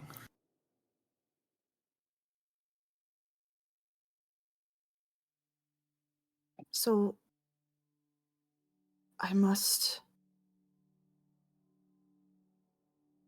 have been a part of a family there that ruled before the war, I guess, and I was supposed to protect it, and I didn't want to.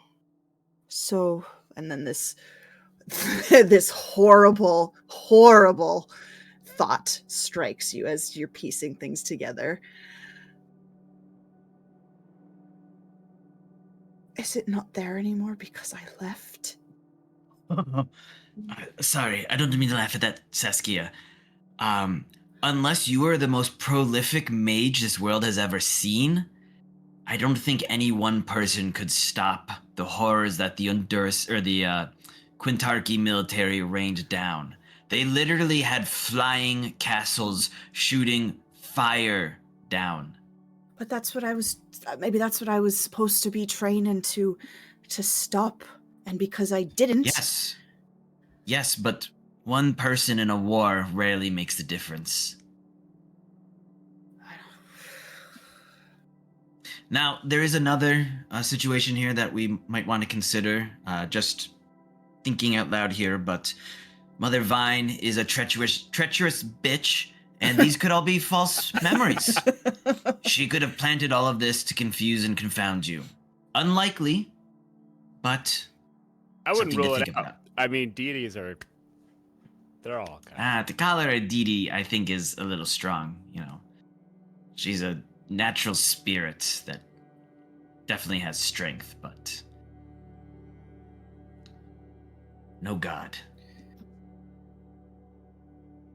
Right. Well, Anyways, that should be enough to give you a good night's sleep, huh? I don't know if I will, but I'm certainly going to try. Thank you for sitting with me and talking it through with me. It's a lot to process. And you'll notice as I'll stand up and stretch. I'll stand up a little straighter now. I don't do my normal just falling over myself. kind of thing. Like I'll stand up a little straighter and walk a little taller. So I go find an area to sauna. I'll go to the sauna. She looks ridiculous when she's trying to walk like a noble of some kind. Like Jacques shoulders rolls pushed his out eyes. way too much. Saunters out. Yeah. And yeah. Saskia, you have experienced somebody's memories. Somebody's. Not nobody's. Not nobody's. Somebody. That's not what the label said. Well, there's no name. I mean, is the FDA around? Are they enforcing label regulations? I think not. Yeah, specifically on amongst blood the vials? hag From a tree. How many calories? It's right under chrono magic. It's actually the magic that's added to that blood adds like 10,000 calories to it. Cool. You basically just ate a tub of lard. And there's nothing wrong with that. It didn't taste as good as that would. No. So with that peculiarity, is there anything anyone else would like to do on this first night? I read my book, Sean. As I figured you would. Yes. Septimus, after all that hullabaloo is done. Yeah, like That's focus here. I was gonna imagine you were like processing your ritual as just sort of like these spectral shades of her memory would like cross your face. Because I'm like blowing. I'm like, As you hear like weeping of a young girl lost in the forest. You're like, oh, this nonsense. Don't look at the arc, Septimus. So after preparing Sal and also setting up a little ritualistic area of his own, he starts I guess chanting in whatever. Oh, sorry, I'm just losing myself here. He's just speaking utterances. Yeah. Towards Machina. Being like, I'm your faithful servant. Guide me here, as he begins to meditate. And during this time, Septimus would like to, if I'm reading this correctly, cast Divine Intervention. Oh. Interesting. Ooh. What new rules are we one. playing? Are we playing? I'm reading as the new rules. Oh, where So it there's says, no dice roll. As a magic action, you can cast. No, it just says. If I'm reading this right, the rules that I Yeah. have on my D&D, as a magical action, you can cast a cleric spell of level 5 or lower that doesn't require a reaction to cast without expending a spell slot or needing material components. You cannot use this feature until your long rest. Yeah, they basically saved the old version for level 20 without Yeah. the roll for it. Okay, what spell are you casting? Legend lore. Ooh. Ah, is this because I told you couldn't cast Legend Lore without your ivory last session? Okay. All right, excellent. Or incense worth 250 gold points. yeah. That it uses. Yeah. You probably could have gotten all that from the, but then again, this is free, so. So you're casting Legend Lore. Oh my god, so exciting! Get to spill so much lore today. Yes, you can. All right, so name or describe a famous person, place, or object. Sethin's just cracking up with what just happened the past hour. He's just like, Saskia. Rich, super powerful wizard. Mother I'm Vine is playing such a real truth. No. Oh God, could you imagine Um. the new rules God. if you cast Legend Lore on Saskia? You would get the sad trombone noise. Aw. So there's a new rule where if the person or place is not famous enough to justify the Legend Aw. Lore spell, the caster literally just hears a sad trumpet noise Yeah, That's it does so say that at funny. the bottom there. or sad musical notes played on a trombone. That's so funny. Well, I'm hoping this person is famous because people won't even mention them by name out of fear. I want to say the wrong name. Why can't I'm blanking. Which is I wanna not say the good Harbinger- because you are. I don't know if anyone else knows what you're mentioning.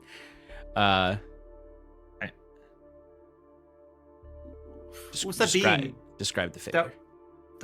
The being on the undead. The dragon. Reaper? The Herald. The Herald. The Herald. The Herald. The Yes, Herald. the Thank Herald. you. Yes, Mhm. thank you. Good lord. Herbert. That's why I wanted to say the Harbinger. I was like, it's an. I was like the What's wrong Harbinger. with We have me? not mentioned the Harbinger in this No. campaign. No. Mother Vine called the Herald the Reaper before, and also said by name Einso. I would have shared that information. That was not referring to the Herald. I was referring to the figure in your dreams. Okay. He will focus on the appearance that he saw of the Herald, this Mhm. undead being riding atop a dragon Mhm. that brings a chaotic storm with him, and he'll utter the Herald Okay. while focusing as hard as he can on the imagery that he saw of this being. Okay. I'm hoping to get some stuff. Very interesting. Well, I think that's the absolute perfect time to take a break while I think about how So to the respond to DM. that, so that the DM can buffer. Sounds good. All right, folks, we'll be Yeah. back shortly while I scrape up all the lore that I've made over the last several years to answer the legend lore questions. Legend lore's back, people. So I have to be on my toes every session now to have my lore ready. What a great use of divine intervention. The new divine intervention is Yes. that is a really good use of that. All right, we will be back shortly, folks. Please stick around. We'll see you soon. Bye. Bye. Thank you for hanging out while we were You're on a quick welcome. break. Thank you for that.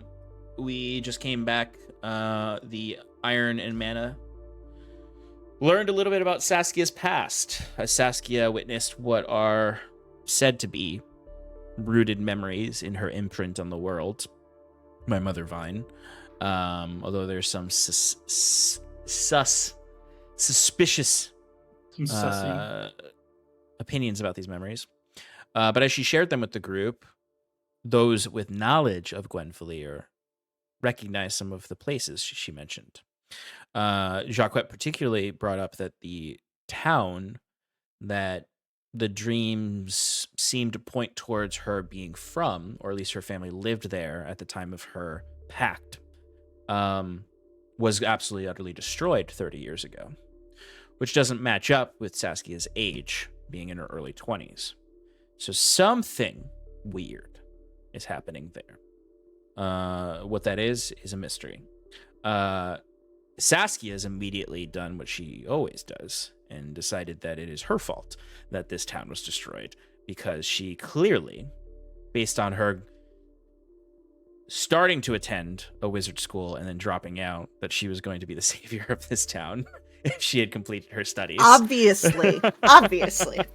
And her father clearly had some prophecy or whatnot that Saskia was clearly meant to fulfill, which is just the most Sass thing ever to immediately extrapolate from this. Whether that's true or not is a mystery within the folds of her brain and the world. But as the party began to calm down from this exchange and not necessarily move on, but sort of maybe whisper a little yikes and then go head to bed. Septimus completed a ritual because he was doing a ritual this whole time. Setting up Sal with certain anointments and burning certain incense to cast divine intervention to beseech Machina for answers via the legend lore spell, specifically about the figure that has been called the Herald.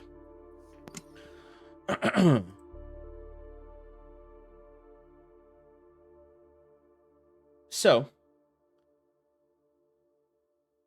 Septimus. Yo. It's actually interesting because I feel like everyone was going to go and calm down and go to bed. And then suddenly there's not necessarily like a loud bang or a loud noise, but there's a little bit of a wind kicks up in this space. You know, that shouldn't happen. This is a really well-controlled climate inside of Bruce's tower. He's put a lot of effort into making sure that there's a really well-controlled climate, which means no breeze. So some breeze kicks up. You know, those of you up in the sauna, relaxing up there, are not really seeing this, but anyone in the first floor would see that Septimus is clearly engaged in some deep magic, because his eyes are aglow with the blue colors of Machina. Sal's eyes are aglow, brighter than usual, with the blue glow of Machina. All of the inner workings underneath Sal's body are aglow with Machina's energy. I don't know why, but I like to imagine he's like floating on like the ceiling, just like turning rapidly like a disco ball. It would not be untoward to have see his tippy toes come off the floor a little bit and then come back down. It's not one thing, it's something with all of you. As we're all like trying to comfort Saskia. Right? Like, look up. It's literally like as soon as Saskia says, "Well, I guess I'm gonna go to bed and try to process these feelings," that it's just sort of like.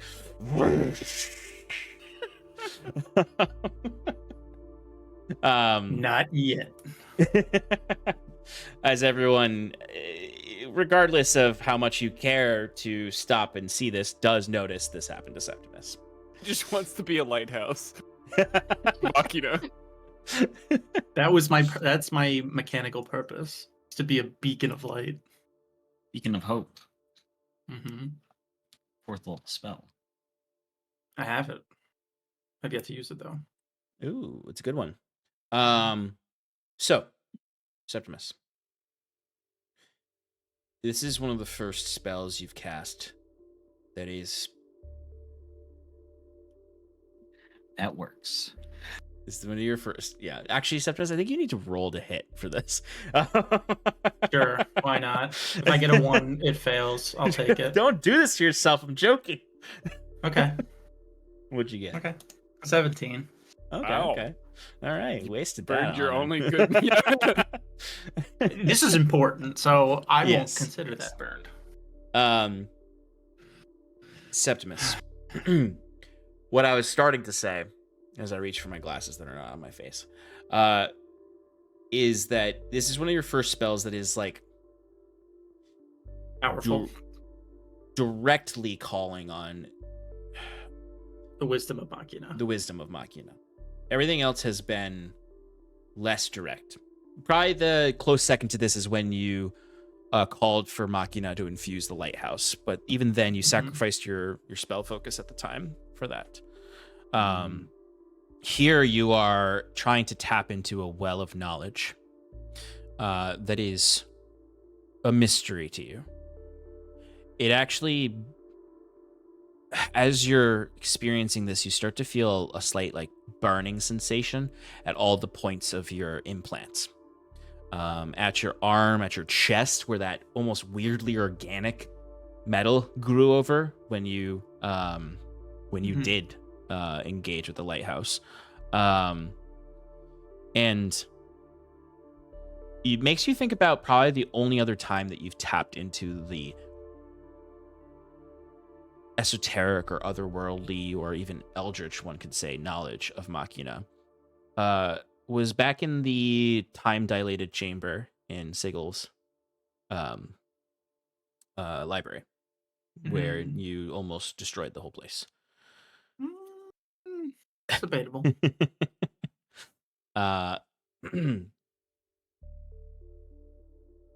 So, your vision is overwhelmed with light in a painful way. Real biblical in that sense of like you cannot see and must go by your faith as this is happening. And you hear those sounds, the strange metal sounds that you heard when the trash heap elemental golems would speak. This machine language that you've heard several times, but have not grasped by your ear and have only been able to listen to with or communicate with via the Speak with Machines spell you can cast once a day.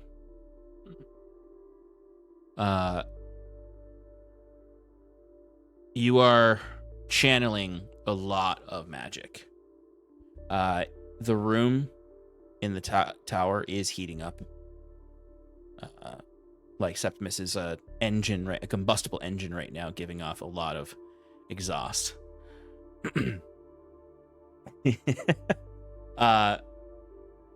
The way you receive this information is fractured.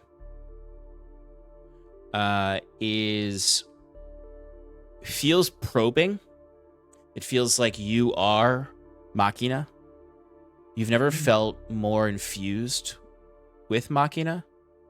You don't know what it means necessarily, but you can tell more than anything you've done before that you are touching a spirit, a real manifestation, not just sort of. There's a little bit of your faith that is concrete because of this. Something is burrowing for knowledge. And burrowing for anything on a herald. You focus on the visual you have of it. You encountered this being. You saw them. This makes it a little easier. If you were just going off of the rumored name, it'd be a lot harder to find relevant information. But you're focusing on this visual. You can feel the probing tendrils digging through knowledge of some greater machine. You taste. There's a synesthesia happening here, where things seem to taste. Words taste like colors, smell like shapes. Your brain is breaking a little bit. Because this is not how people look at things. The way this machine is burrowing for knowledge. And there is an inherent rage that you feel boiling up in your chest. You're feeling a slight synthesis with something. And the images you see fill you with disgust as you start to see images. You don't know why that feeling is coming over you. You, similar to Saskia's experience, are more so experiencing the physical reaction of disgust. But you would get these glimmers of this region. But it's before there was the creeping undeath. There's still perpetual winter. And you kind of get this sort of overall picturesque panorama of this valley that you're currently in. You can see Circanto there. Maybe there's maybe there's less palisade walls, less layers that are built. And you can see kind of much clearer the forest that then goes up leading into the mountains. Doesn't have the fog with the current times. It doesn't have the creeping undeaths, storms threatening. And you see a man kind of walking out of the city out onto the snowy fields. Similar to how I described Sass's, everything kind of has a smeared paint look. And where I described Sass as feeling like she was a scrying eye, you have the perspective of something clawing along the ground following this man. Almost think some of the chittering machina you've seen before, the spider-like machina. The great whisper is crawling across the webs of space and time to show you this.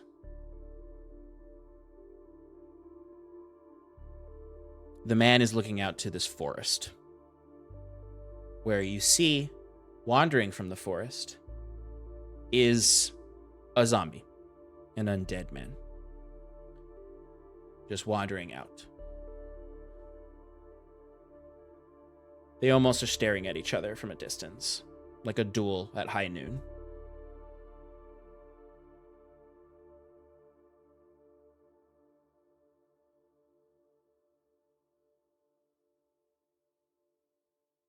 And then a voice creeps into your mind, burrowing like the tendrils, the wires of Machina. Almost like the weird wiry sinew of your new flesh, the way it felt when that brandished across you.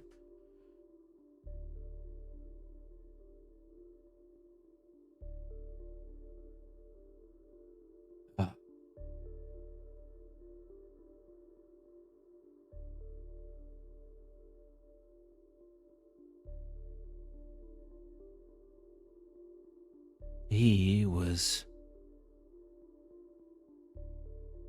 just a man. The voices coming in and out of that fractured, broken voice that you've only actually heard from Lacuna. That in and out of the digitized, almost broken voice. Sean can't find the appropriate setting on his voice mod, so he's just talking. So this is coming from outside. This is neither the undead or the man speaking. Correct. It's like it's a narrator of this. This is a narrator. This is, okay, as far as you can tell, the whisper. Yep. Okay. The nature of undeath.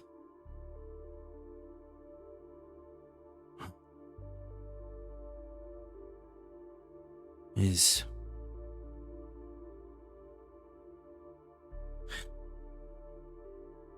to make servants of all flesh, to exploit the very weakness of flesh. This necromancy is old. Older than I.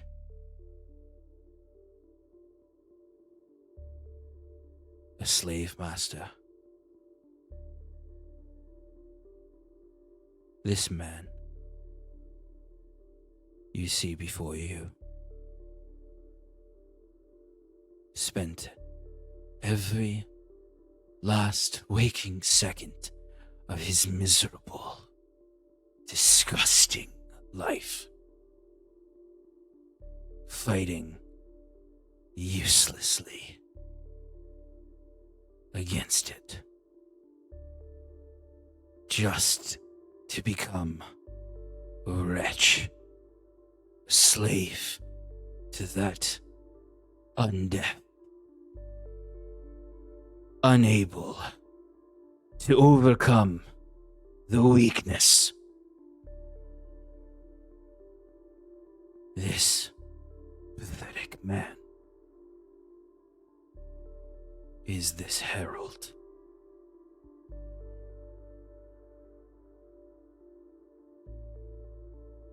No more than a glorified machine.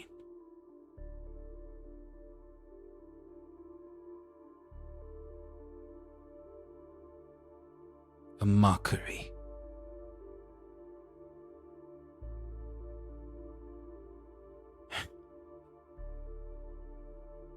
Something old desires to consume and to render the entirety of your home like this.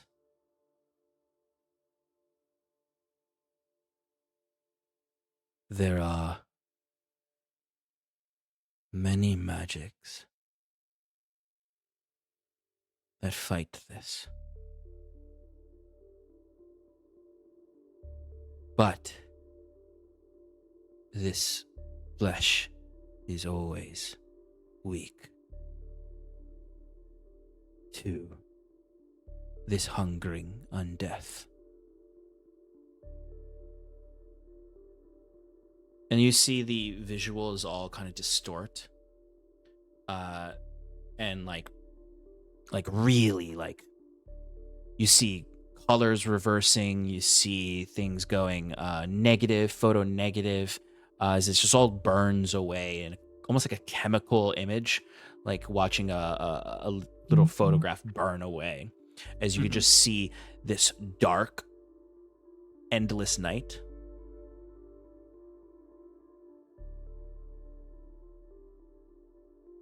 The failures of gods and allmen.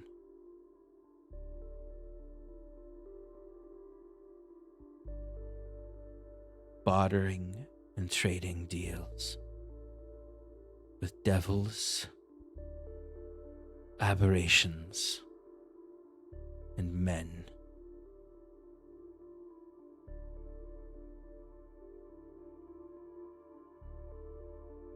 This is not your destiny. This is not your destiny, Septimus. And as it says Septimus, the voice really gets crunchy there. In a frightening way, I would say. Like, almost like you, for a moment, are like, am I not talking to Lachina or Machina? Mm-hmm. Because this is starting to get really Right. maddening almost. But it's also the very first time that you've truly properly heard a voice talk to you through this magic. Mhm. And what you can do to extrapolate from it, you could probably honestly extrapolate more about Machina from this than about the Herald. Right. In that he's angry, whatever they are. This machine spirit that you've been worshiping has a deep, deep anger and disgust for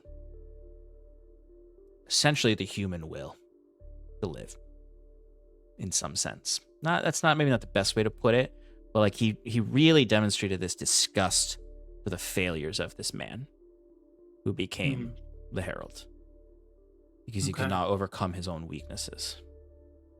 Right. And he says that this necromantic magic is something that's very old. Yeah, the one like real piece of lore you get from this is that the necromantic magic that is controlling the Herald and empowering the Herald is extremely old, and has an all-consuming hunger to turn all things into itself and to enslave all things. And that this form of undeath is essentially, in Machina's words, creating a mockery of Machina. It's how they perceive these undead shamblers, as imperfect machines.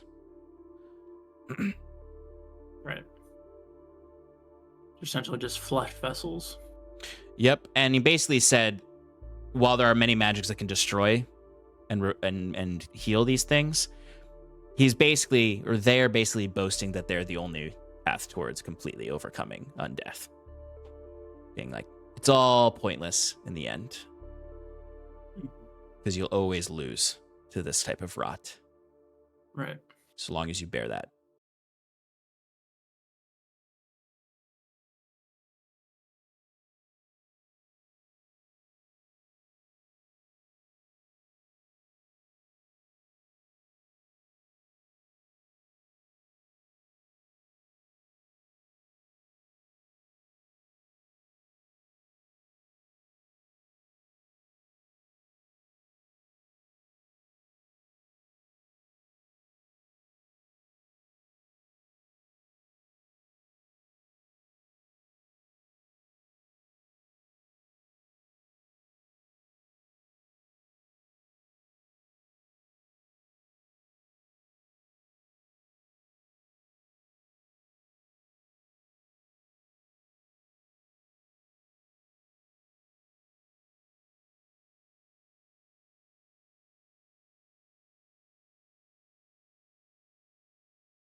Piece of information from the previous session because it was so long ago.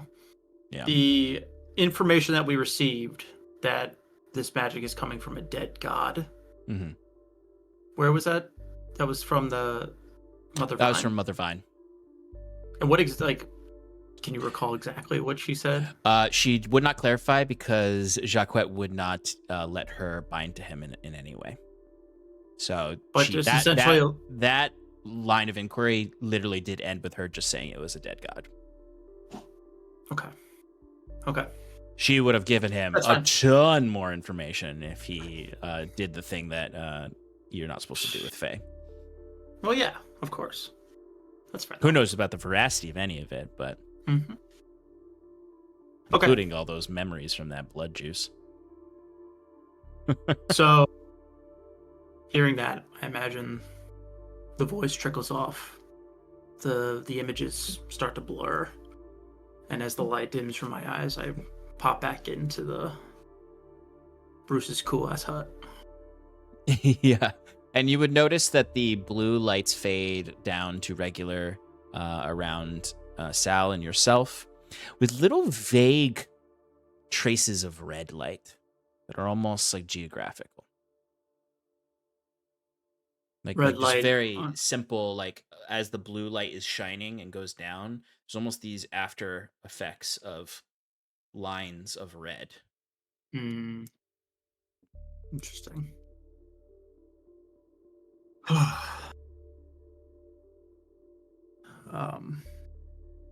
Kind of looking around. And I don't know. if You all anybody was just heard look at dial-up, it's like look. dial-up sounds coming from Septimus this whole time. No, it's not. It's not that. Jacquet is still on his bed reading or writing. Mhm. I was up in the sauna, so I don't know if I would have experienced any of that. Yeah, Bruce would have just been staring at Septimus, like, what is he? Like a pervert. What are you doing? That was invigorating. I was able to commune with Machina. It's just the affirmation that not only the affirmation that he exists, but I tried to delve into the history and learn more about this creature that we're dealing with, the Herald and the magic that it stems from. And What'd you find out? So some things become clear.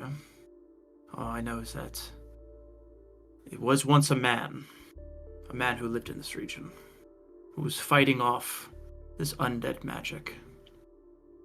The way that I was talking with Machina, the way he described this force, this undead force, it's something very, very ancient and old. In that consumption of the living was its only purpose. There's no master plan. It was just a ceaseless hunger. And that it's such a very gnarled attitude towards it. And it made me think that I just had to ponder more. What was it that Mother Vine had mentioned of this being the magic of a dead god? I took it to mean a god that has died and is decaying. But what if this is actually a god of death, as in dead god? Where its only purpose is that it's a manifestation of the undead and the end of life. So, let me get this straight. He was a man of the area, and then he was trying to fight the undead in the area, and then he got consumed, and now he's a god of death. The Herald himself is not the god of death. It's Oh. whatever it is. He's just a puppet. He's being a vessel for this entity. Is he as strong as the god of death? No, he's not as strong as the god of death, but you can see the power that he's wielding. The man himself is essentially just a husk. He's in no longer control of his actions. But So,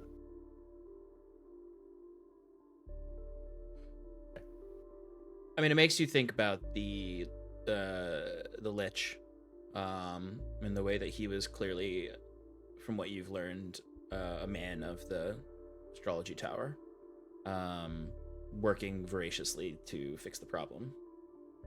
Is almost a pattern of people who the harder you work to solve this problem, the more likely you are to become part of the problem. so did you figure out any advantages we can get? Something we can glean for that?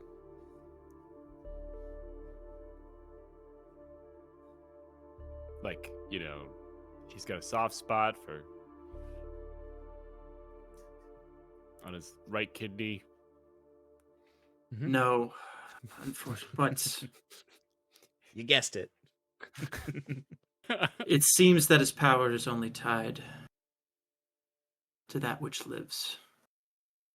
And then Septimus kind of looks down and looks at his robotic arm. And he's like, but doesn't seem to have any sway over things that are material. Oh, so you gonna send Sal in there? Well, I don't think Sal can take him on his own. I mean, as far as Sal would be resistant to the corrupting effects. As for the rest of us, looking to this other arm, including myself, we'd have to find a way to stave it off. Obviously, now we have the blessed word to help. Right. And it's interesting, Septimus, you're just seeing this brutal parallel of what Machina said about the weakness of non-metal, essentially. Of flesh, in the ways that, like, the Blessed War is just a losing war in this moment. Right.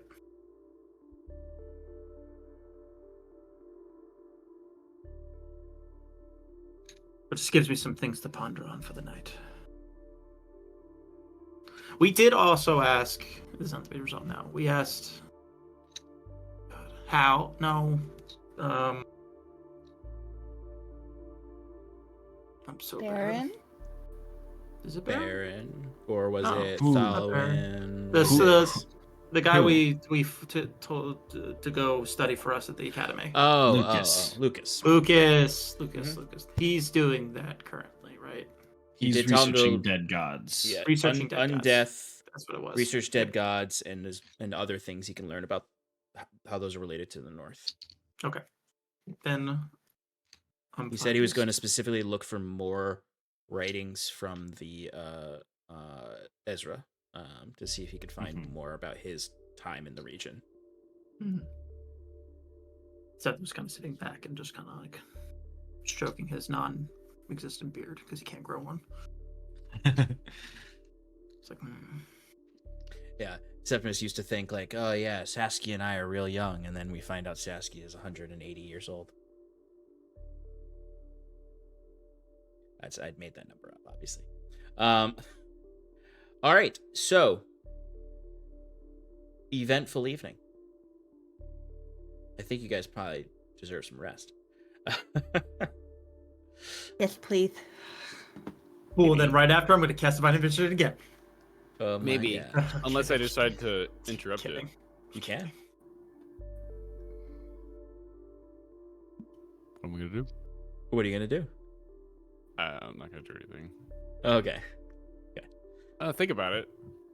Yeah, Bruce. I have an Bruce idea maybe of what I want to do. Bruce maybe like shakes a little in his sleep, Yeah, I stir a little bit. and you like maybe your eye Go opens my a little toes. bit, and then you're like, I'm gonna go back to sleep. I think Unless. about that infernal box. Oh no. I've been waiting to do this. Maybe one more night. Crack at it. Oh no, it's the devil's magic. You all would wake up on this final day of the blackout storm. Or I'm sorry, actually no, there's 2 days. 2 days. Yep. I keep forgetting that this was the evening. You're going to bed now, and it's 2 more days. So over these 2 days, is there any downtime things? Obviously, Clayton is out of here. Clayton is just going to be reading his book until he's finished, which I actually think he will accomplish with these 2 days of downtime. Jacques, you had your hand up for downtime. Jacques is going to take the excess blessed wart that Saskia made and attempt to synthesize it into a poison to use against the undead. Excellent. Awesome. Are you doing this on your own, or are you imploring the help of any of your allies? I mean, he would probably ask Septimus and Bruce for some assistance. I fucking grew it. Yeah, That was your contribution. that was your contribution. We're very proud of you. I mean, I don't need any help. I can just do this as part of the feature. And so I can make as many doses as I have proficiency in an hour. So basically, how many doses am I going to get from this crop? Oh, shit. Is, I'll allow you. And then, I mean, it does say that, like, I need 50 gold of material, but I assume the material is the blessed wart that I have. One moment. Sure. This is with your poisoner feat, right? Correct.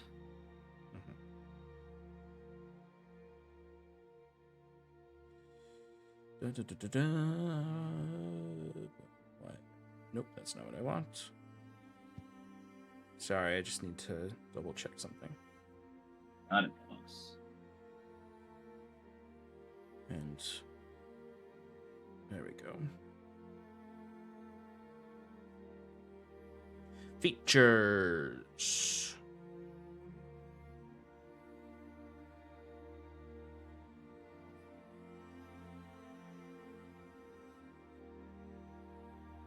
Oh my god. Why is it so far down? Okay.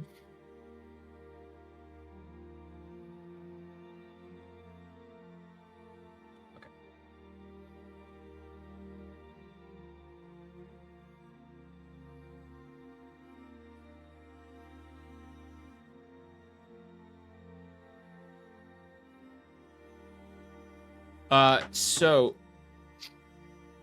yes, while you can make poison with this, obviously it is a slightly different endeavor to infuse the blessed wort with it. So I am going to ask for a roll for this.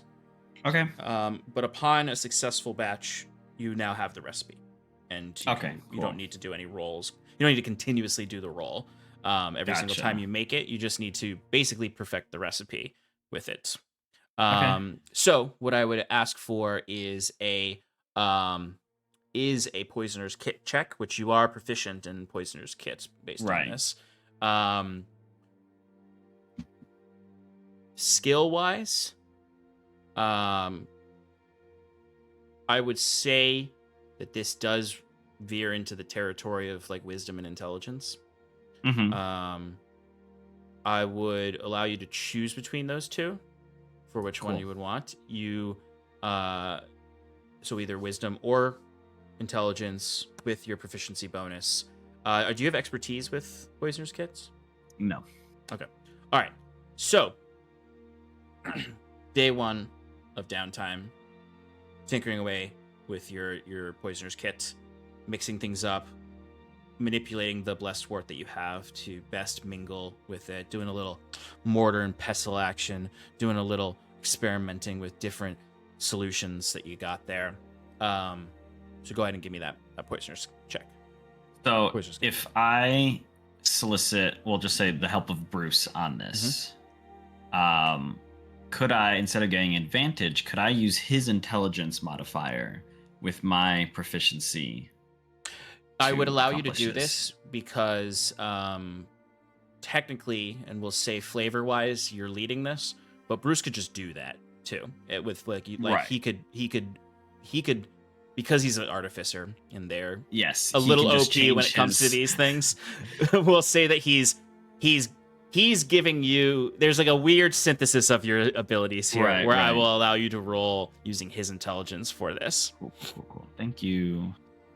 And now since I roll, I can't get lower than a 10. But it doesn't matter because I rolled a 15. I'll take some guidance.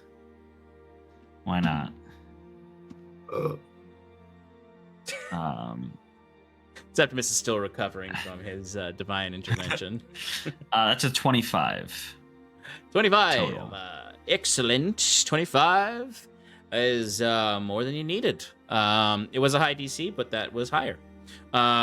You have successfully, with the assistance of Bruce's flashes of genius, although he didn't use that feature, but the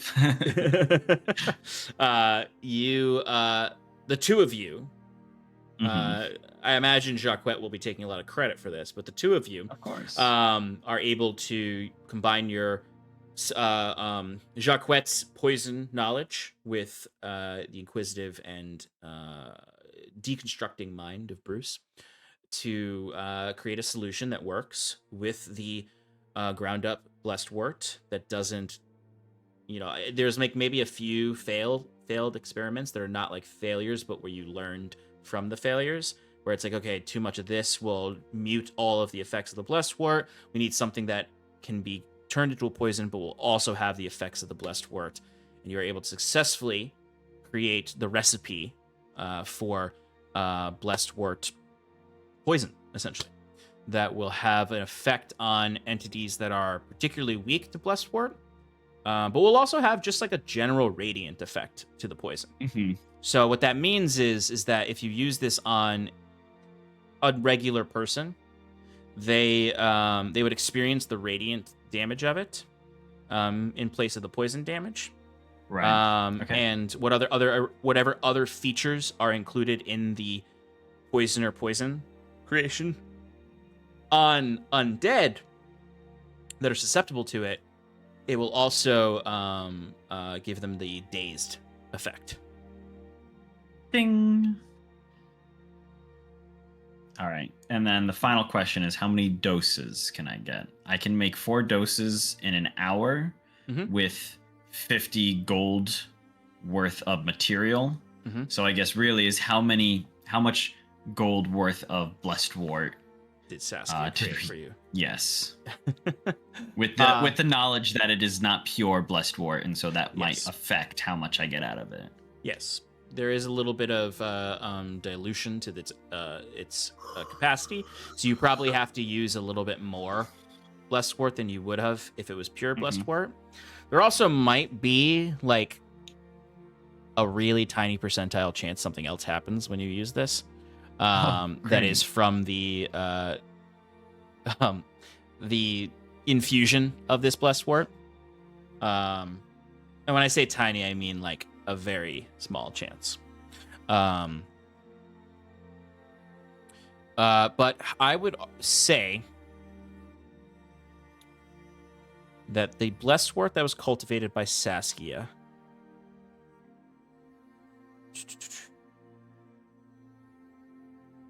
would be enough for you to create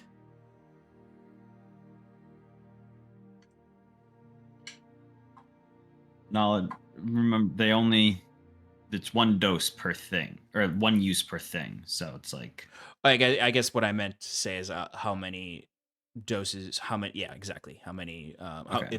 What is the dose number you can create with the amount of blessed wart you have? Yeah.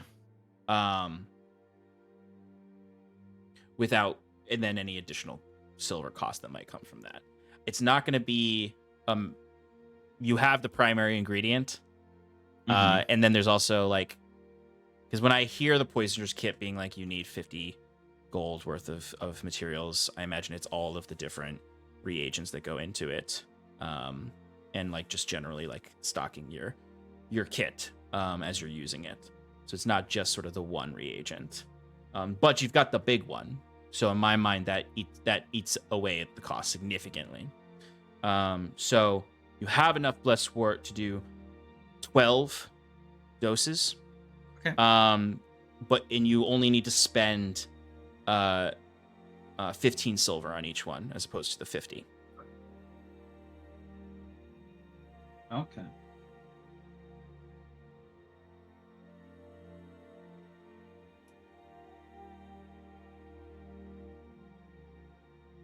Cool.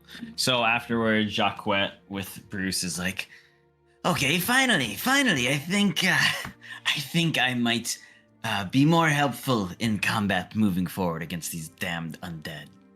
Oh. Yeah, me too. Actually, this gives me a good idea.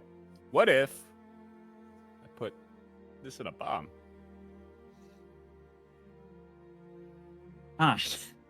What if? Would you like to spend the second day of That's what we have left. I would say if you Can I make more? Technically, yes, I think. You might have to roll. You'll have to roll for it. The more you make it from this impure, the more every batch will be less and less blessed wart. So you'll have diminishing returns. But I guess technically, yes, you can continue to make it. Well, as long as you have a seedling of blessed wart, mechanically you can continue to do this. I mean, we can get some pure stuff, swap it for the impure. You technically have some impure stuff with you because you have your ration of pure blessed wart. That's what I was saying. I could grow some more impure stuff off of the pure stuff. You have one more day's worth of blessed wort ration. But like, what if we, use the impure stuff for now? To hold back the blackout? Yeah, and then we put the pure stuff in a bomb, Is that something you're The willing to holy risk? hand grenade, Bruce?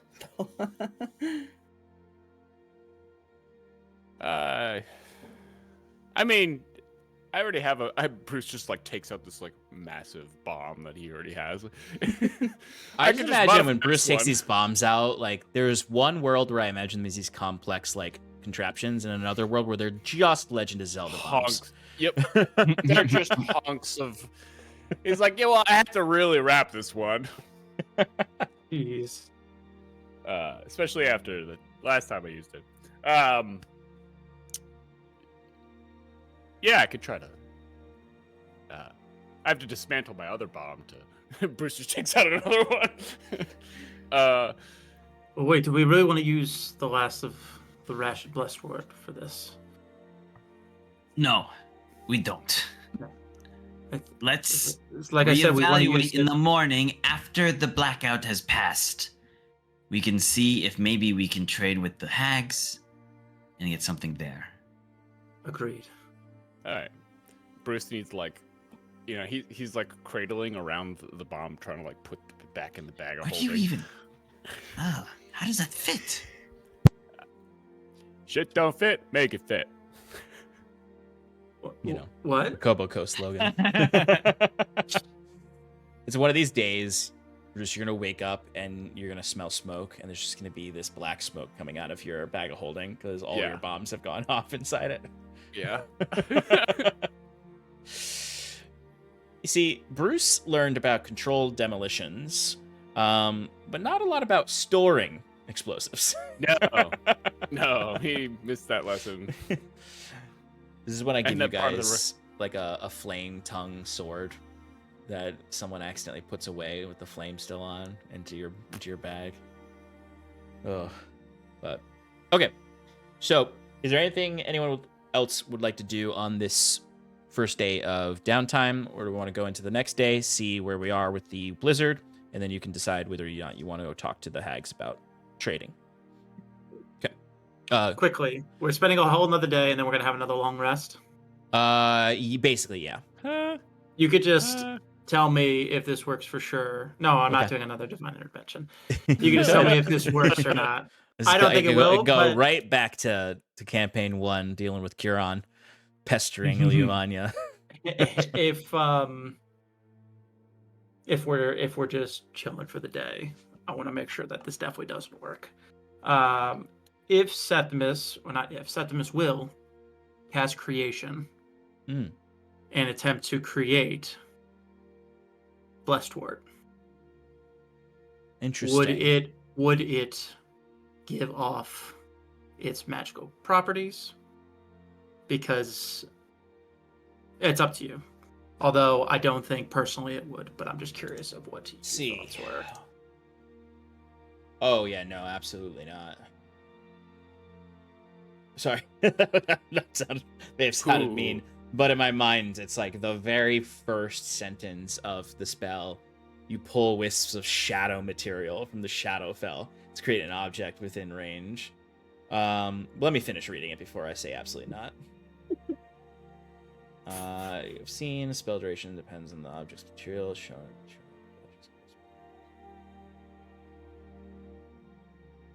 Oh, interesting. Oh no, never mind. Interestingly, as in telling. Yes. Yeah, that last sentence also where it makes a spell fail if you're using it as a That's what I material figured. component for it. You would know that this would just be a simulacrum of blessed wort and would not have the magical properties of it. Just need to verify. So okay.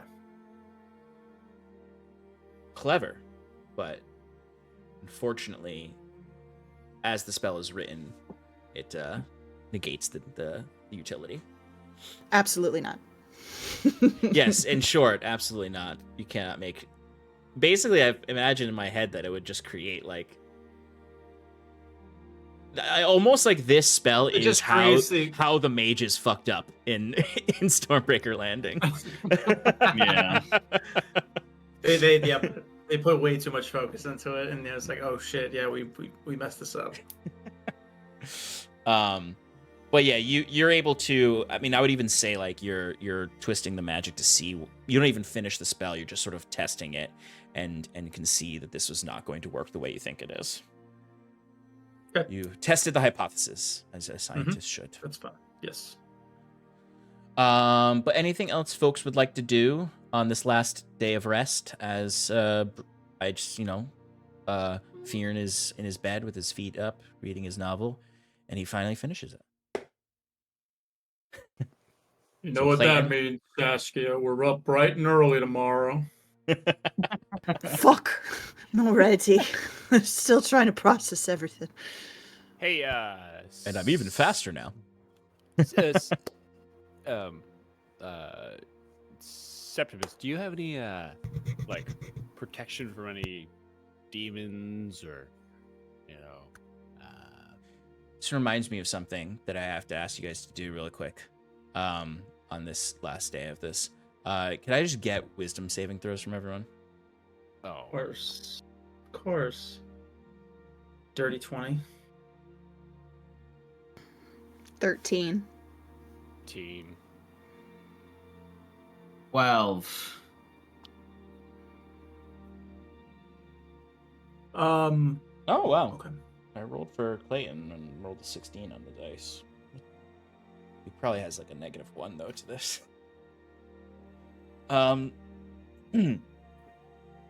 So dirty 20 from Septimus, and Yes. then what were the other ones? We had 12 from Jacquette, Sass, 13. and Bruce. 18. 18. Okay, cool. All right, good to know. Why? Yeah, what are you concerned about, Bruce? I'm carrying a lot of these demonic items. So I just was curious. I mean, for a brief time, I have some protection against. It's just like every so often I'd like to some like cast on it, or like, if you could bless me in some way, just so I know that I'm level-headed, if that makes any sense. Oh. I can hit you with just a protection from good and evil. That's Yeah. what you're looking for. Yeah. Can you hear me? Is that what you call it? Protection from evil and good, yes. Oh, okay. All right. This is no, just hold still for a minute. Let me bless you in the ways of Machina. I feel blessed. He just opens his mouth and the land noises come out. Just a blue light. When he casts this protection from good and evil on you, Bruce, it's pretty like innocuous. I mean, it's kind of like a lot of the stuff, the day-to-day stuff that Septimus casts. There's that shimmer of blue light. He has his incantations. You just get like a really bad like pain in the bottom of your temple for a second as it hits you. Huh. But just for a second.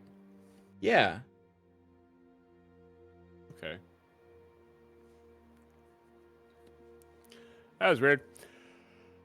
But I feel like normal. Yeah. Okay. All right. 10 minutes later, you feel that pain again for a second.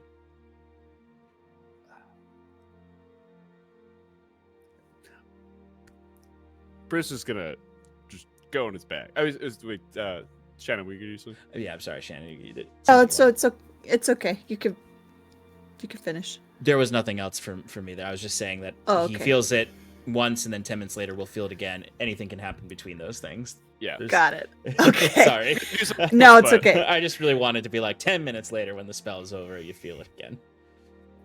At any point over these 2 days, I know we're pretty far from water, and my patron's been pretty quiet, but like There's snow with- everywhere. that's true. There is snow. I don't know if she travels through snow, but There's a raging river nearby. Okay, well, then. Saskia, I actually do have a question for you. Okay. At any point in those 2 days, have you tried to cast magic?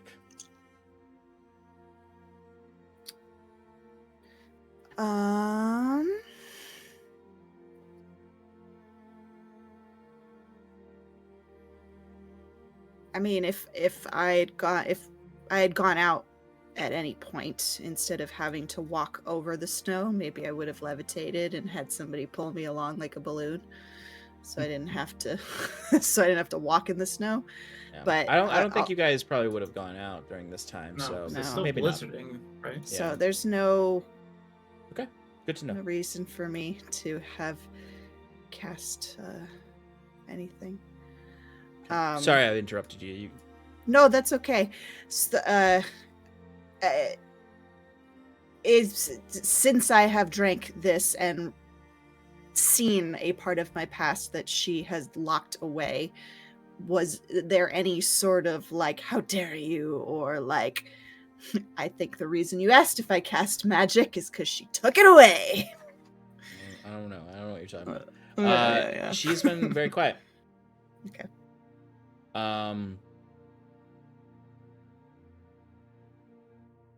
You might here and there be expecting, almost like there's a anxiety in the back of your head, Mhm. like in that vision. In another scenario where potentially a young Saskia rejected something from this patron for a second. But no, she's not spoken to you. She's not sent auroras. She's not caused a barnacle to grow out of your face. Okay. She has been quiet as the night. The nights have not been quiet here. Not quiet like nights elsewhere. Like a night at sea on a calm night. Oh, and there it is. There's the devil himself. So Sean, after I've been blessed with Yes. protection of good and evil, according to the cleric, I'm gonna go in the corner and be like, all right, and reach into the bag, pull out the puzzle box, infertile puzzle box, Okay. stick a lollipop in my mouth, give myself a Hey, advantage. Bruce, What's up? you know, if there's anyone in this plane, anyone brave enough to take on the Abyssal Lockbox, it would be you, sweet Bruce, the most intelligent kobold this side of the, what's the fucking sea Carencia. called? Carecia Sea. Oh, And that thank you. gives you bardic inspiration. That's an extra d6. My Oh. God, the bard used bardic inspiration on someone. Oh, That might be the first time this campaign. You know, there's a That's- first time for everything. It's not saying much, Bruce. I think you're the only kobold he knows this side of the sea. Yeah, he's just blowing it up your ass. no, I get half of it. minus, yeah. He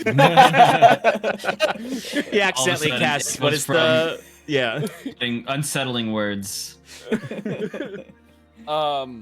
But instead of what I'm gonna do is I'm gonna cast. Sorry, It's okay. I think I have a spell. I should have okay. it. Yeah. Intellect Fortress. And so I have Jeez. resistance to psychic damage, and as well as advantage on intelligence, wisdom, and charisma saving throws. Wow. Wowie. Yeah, Damn. What is this box you're trying to open? it's I don't know. Wait, was this the Cool. box? Is this the box that Yeah. Buck White and Fyrn- Fyrn are fighting over? Okay. Yeah. All right. Oh. 1 second. This All right. 1 second. I just need to Gian? fix my D&D Beyond because it logged me out at some point. Uh-oh.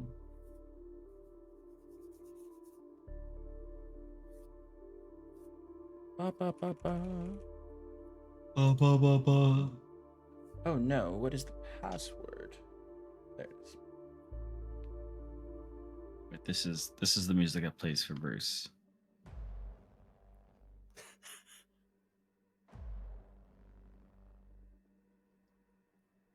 Right after all of that, like inspiration from his friends.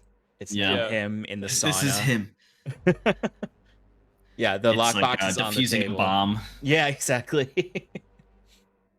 Okay. Give me an intelligence investigation check. All right, you got it. You got it, boss. I have a feeling this is like in Baldur's Gate when you have like 17 modifiers to something and you're like, Yeah. I can Wait, only what's- fail it on a nat 1 in Baldur's Gate. What is the bardic inspiration dice? D6. Yeah. D6. Oh my god. I'm gonna need that D6. Okay, alright. Okay, so I got a 10 On the plus dice. 3. 13. Plus my 13. Okay, hold on. So 10 plus 3. You're So fine. 13. Just use a flash of And- genius. yeah, a flash of genius. Okay, so then I have 13 in investigation, which brings up 26, and then flash of genius, which brings up to 31. Okay. Okay. But it showed up as a 23 on here. Yeah, I did. So I was looking at just the dice. So it's 23 plus Plus 5 the- plus 3. Yeah. Okay. Yeah. Yeah. Okay, and you have protection from good and evil on you. I also have resistance from psychic damage as well, and advantage on any intelligence, wisdom, or charisma saving throws.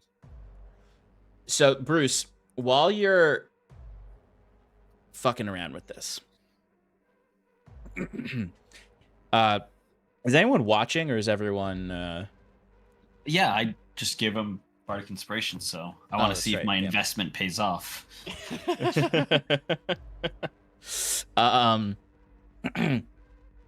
I imagine yes. So the device itself is really complex while you're working on this, and it takes you a while. You have to spend an hour doing this. Yep. And as you're kind of like every now and then device like shakes and like Oh. sparks come off of it that kind of reek of brimstone. And it almost like you can tell you've reached a new layer of unlocking it because it almost becomes like the rivets and the individual pieces start to have this like blood red underglow coming through it, and it just getting brighter. And it's almost like you're like the way the flash of genius is working is that like you start to move a part of the puzzle box and you feel it's like Skyrim lockpicks. You start to feel it shake, and your flash of genius is what keeps you from pushing too far one way. And your flash of genius recognizes like the instability of the light from the blood red brimstony smelling things. And it gets even harder at a certain point because heat starts coming off of it. And it just gets difficult to handle it. You have to start getting some more of your artificing like gloves out and stuff, and it also starts to get difficult because it like ripples the how you're seeing it. So it's just like every stage of difficulty that like Jacques and Fyrn never even got close to has made this more difficult.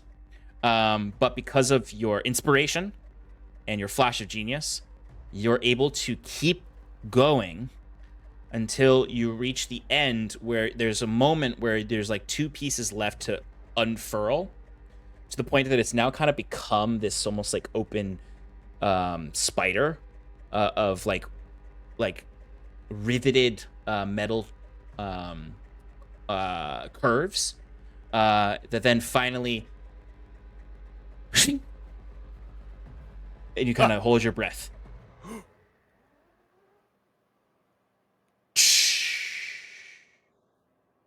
All the blood light goes away. Oh, I think I did it. That was fun. And then What's inside, Sean? that's where we end now. That's a pretty good place to end. Spurling out like a broken ticker machine comes this literally like 4-inch wide scroll that just starts just like a broken receipt machine just starts spewing out this long scroll. Whoa. I'm just like around. Yeah, exactly. Yeah, you're catching it, making sure none of it spews into the sauna and it gets soggy. It is covered in Infernal script. Oh. And you can recognize it because you've looked at Infernal script. You don't know how to read it, but you've looked at it. Okay. Ah. Well, Fyrn's sleeping, so this will have to wait. But look, there's a scroll here. Is there anything else in there?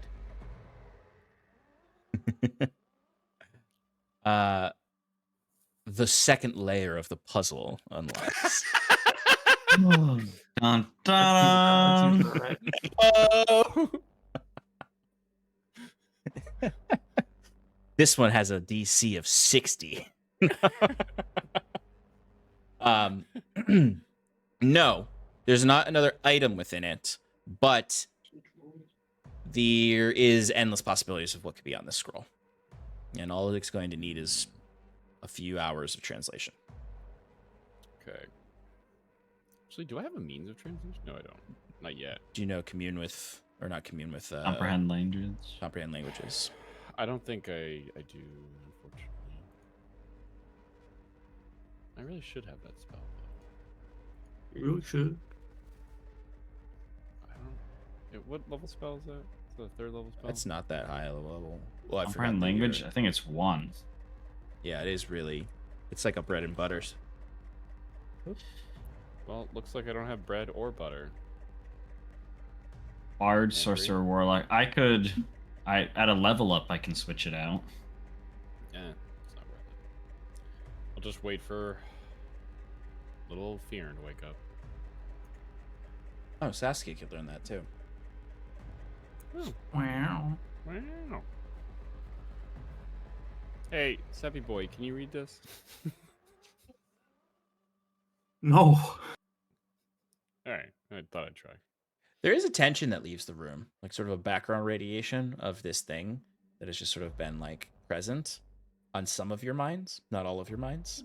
Even though Fyrn and Jacquette had breached the control it had over them, it still was on their mind. Like you can't completely get over those obsessive feelings just because the spell's broken. But yeah, what was in there is an infernal scroll. Well, I'm gonna leave it open.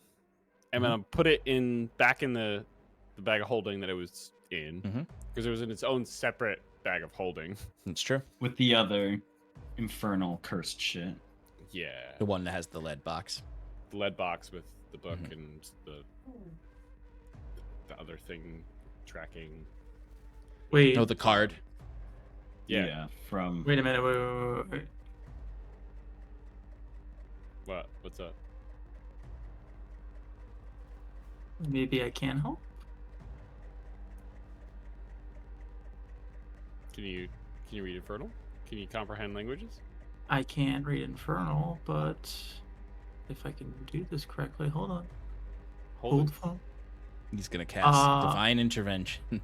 I am gonna cast Divine Intervention. What do you? I'm gonna cast Tongues on him. Does that work? So the how way I read tongues is written is gonna really determine something here. The spell grants the creature you touch the ability to understand any spoken or signed language that it hears or sees. Oh, the C's there is doing a lot of work. That is.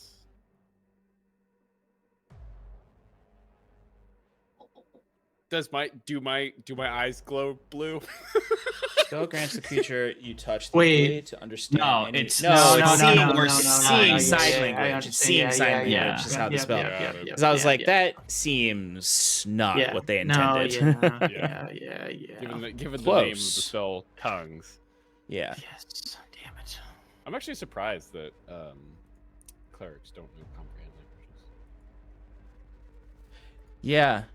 Although I guess it is like a intelligence-based sort of. But then again, bards and warlocks get it. Warlocks I get for the like eldritch aspect. Bards also, I guess they do tap into the sort of Right. strings of reality. But then again, the same reason why a warlock gets it is the reason you'd think that maybe a cleric should get it too. But I think there might be a cleric subclass that gets it. Probably. No, it would have been Knowledge. listed. That would have been listed in the spell. Who can cast the spell? Got it. Well, Well, you'll have to wait until Fyrn is Wakes up. available, or find someone else who reads Infernal.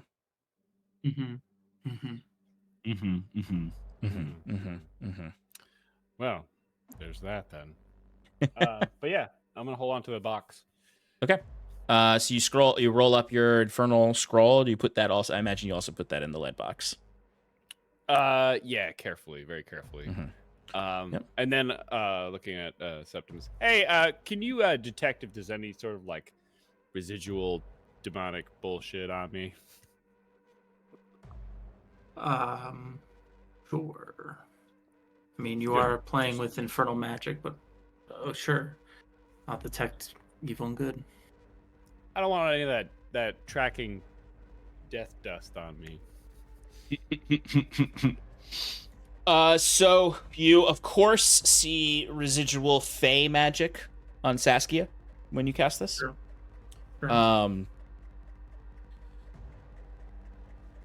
You normally detect magic from Saskia's necklace. You're not detecting any magic from it right now. You get your usual things you see. You see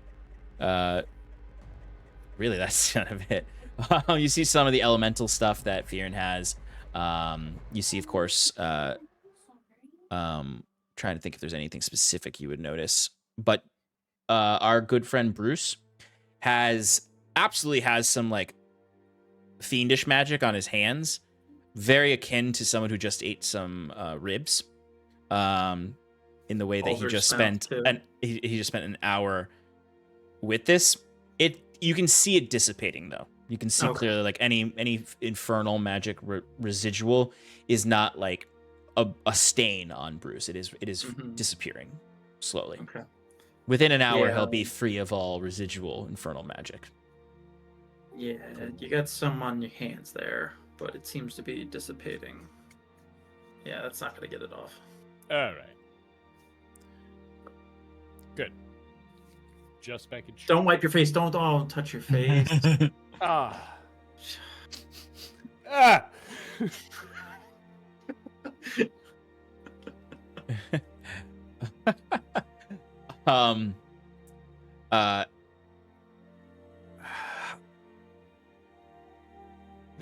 Septimus, Hi. you'd see one other thing that's out of the ordinary. Oh. Let me actually reread Detect Evil and Good, make sure that this actually would work. Yes, because you can detect elemental magic. There is, in the corner of the room, actually in two corners of the room, there are elemental orbs. Orbs that look like they give off elemental magic. Or the residue of elemental magic. And it's only visible through this magical sense? Mm-hmm. Like, I don't see nothing there in regular vision. Nope. Unless you have true sight. Hmm.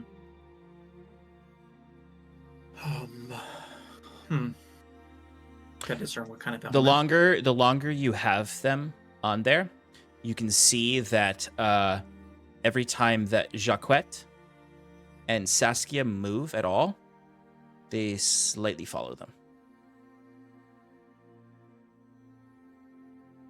Saskia. They're clearly tethered to Jacques and Saskia. They don't look like scrying orbs, do they? They do. They just have elemental magic coming off of them. Like they're behaving and look exactly like scrying orbs.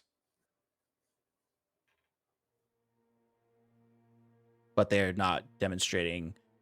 You did not detect them via the detect magic spell, which would have given you the school of magic that they are. Right. Yeah, I just see these orbs. But you're seeing them because their origin is elemental magic. Right. They have an elemental aura to them. I don't know why I said it that way. Well, we know why. Shush. And actually, let me double check something that I did not bother to check before. This guy. Because I didn't think you would do this.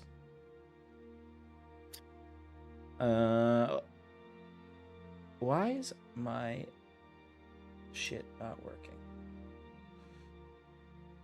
Oh, I changed that. There's actually a third one following Fyrn. Good.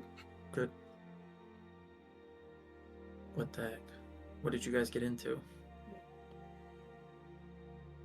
Huh? What's going on? Just immediately accuses you of getting into something without explaining himself. There's some elemental magic that's following these three around.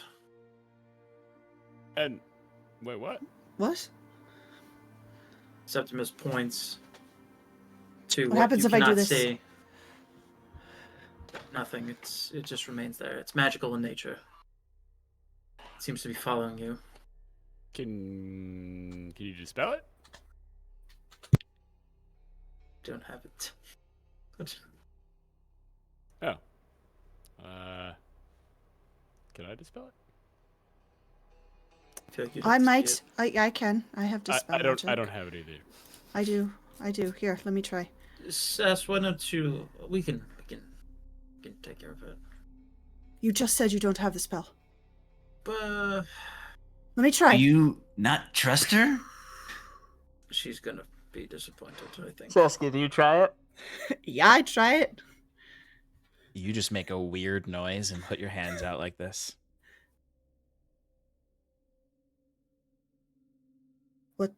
What the fuck? What? Why isn't it work? Why? What? Shh. Why is it's not working? Why isn't it working? I try an Eldritch Blast. Uh-oh. Nothing comes out. Imagine when she does the motions, Bruce is like, no! Yeah, like she's just testing it, but not paying attention to Yeah. where she's aiming. And it's just like at Bruce. Yeah. Yes, 100%. I was going to try to explain it a little more delicately, but I'm not seeing any latent magic coming from your necklace as I usually do. What? You fucked around and I- found out. Oh no. Wow, what you said came true. You bit the hand that feeds you.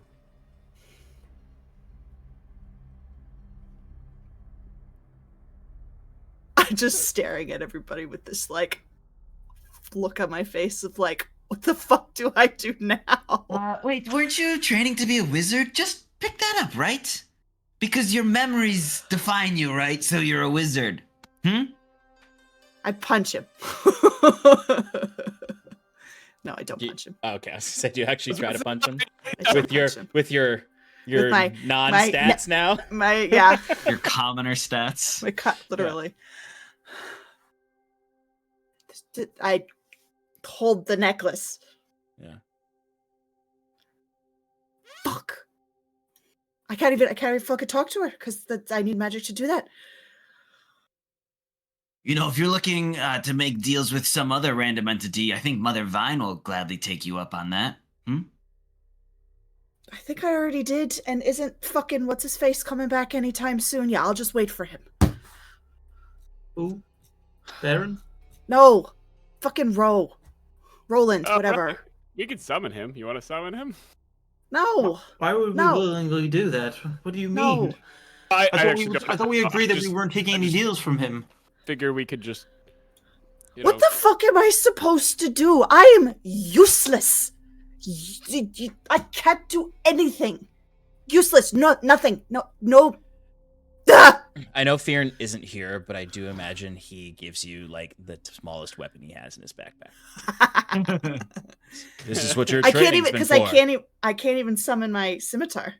No, you do that, nothing happens. You're just making weird hand gestures. So much of it was instinct too, that you're like realizing how ridiculous you look when the magic doesn't come. Well, I guess Fyrn is right. Yep. Oh. You just need to go in the sauna for a little bit. She's been in the sauna for. I've been in the sauna for 2 She looks like a fucking days. raisin. Concerning these elemental orbs, Septimus noticed. I bet she has something to do with because we talked to. Do you have one? No, Bruce and I do not have one. It's you three. Thought it was going to be because we talked to Mother Vine. It's elemental in nature. They seem to be like scrying orbs, but I can't. I don't That's fucking just- care. that's Nothing the matters best thing. anymore. That's the right attitude to have, yes. If only you had thought that way before you know drank what? the potion. You know what, Chuckwet? You know what? Just don't. Just. No one is more hated than he who speaks the truth. All right, I lean over to Septimus. I was like, I'm waiting for the "I told you so." I think that was his way of saying it. Yeah, it was. It's better. Eloquence, Bard. Remember, I can actually be that sometimes.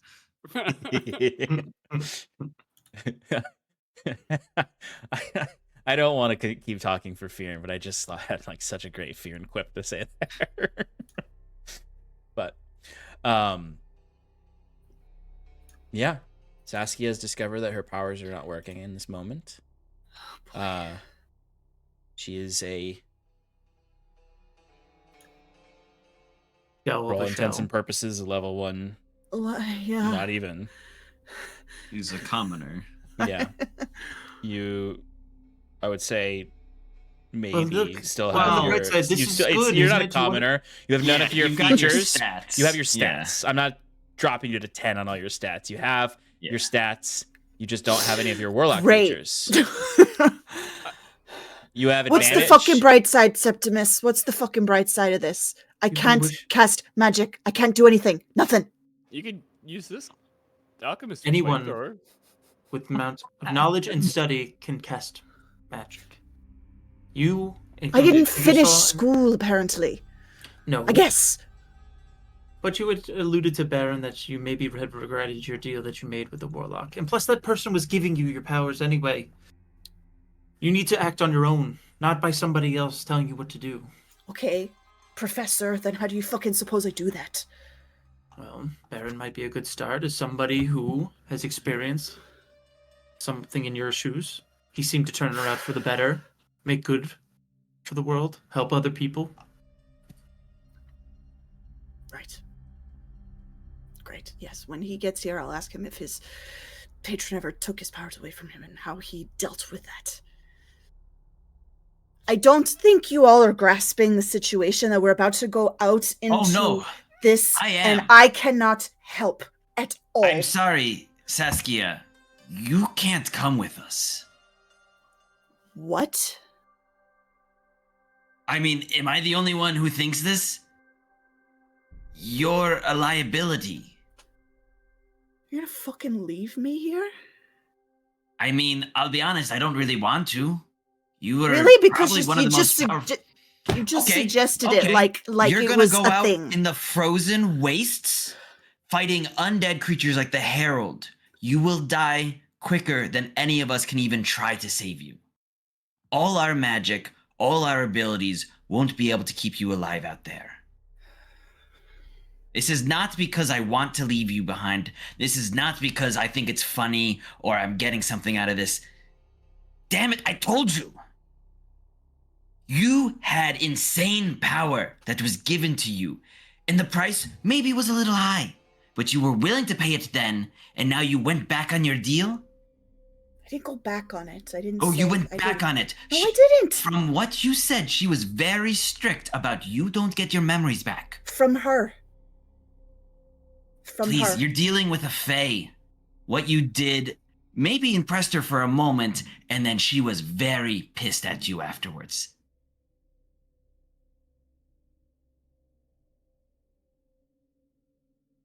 I am not happy about what happened. I am happy to say that I told you so. But I cannot, with a good conscience, let you go out there with us. It'll be your death, and that'll be on us. I'm sorry.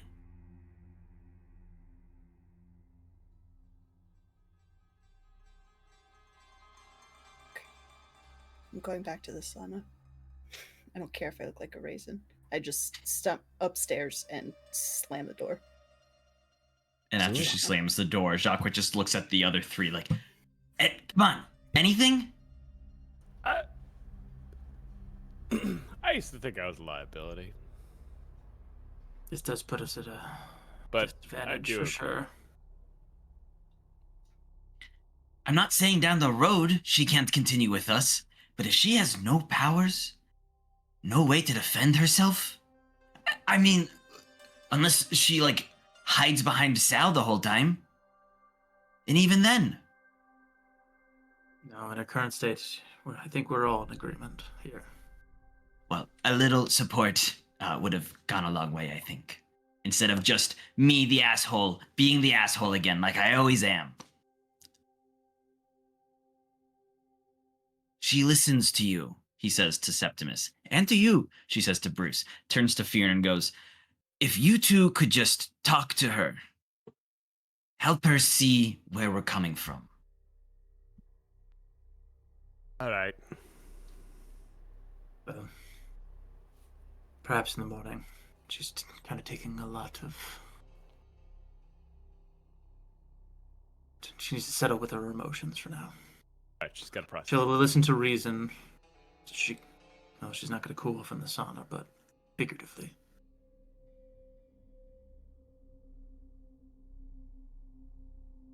It changes everything.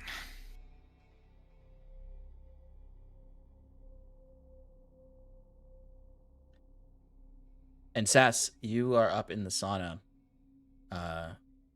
It's not that you can hear exactly what they're saying, but you can clearly hear them talking to each other down there. And they're not talking about the daisies. I think when I'm in there, like, I so angry, so frustrated with myself, with her, with just life, I will just try and just try and summon any sort of magic and just be like, give it back, give it back, give it back, please. And just like, I'll start angry and then just like slowly descend into desperation and then just eventually just kind of like work myself up into silence and just cry for a bit.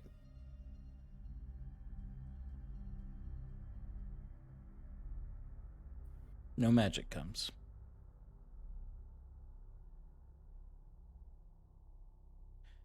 But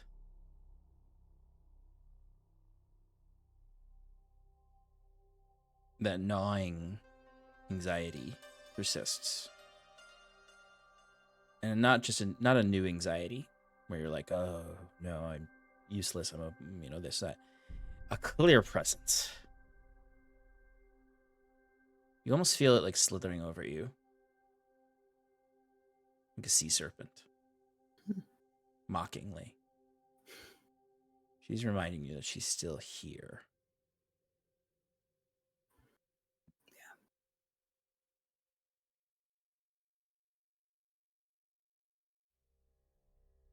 And Septimus, as this conversation goes on and things kind of keep going, you see at some point the elemental orbs do vanish a little bit before your own spell ends. Interesting. Your magic does not come back when that happens, Saskia. Just in case that thought crossed your mind. But the last night of the blackout comes. The last of your ration bless wort burns through the evening. You can generally feel a little more comfortable with each hour that passes. The shadows become less dark. Although for Saskia, for you, the shadows are as dark as they've ever been for you. So you don't have double sight anymore. I don't have double sight. Fuck. And perhaps that darkness staring back at you inspires thoughts, makes you think about your experiences with those memories, what you gave up for those powers. A home, apparently wealth, secure life. Granted, a war was coming to your home, if the context can be believed. For a moment, you think you're going to shrivel to a prune. Maybe she is keeping you young. But you don't.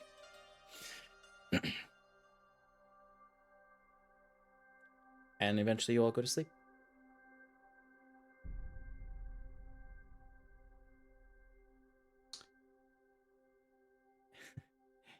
And Saskia, you wake up on a boat. I'm sorry. I'm sorry, what? That's where we'll end tonight. On a boat? Mm-hmm. Come into my abode.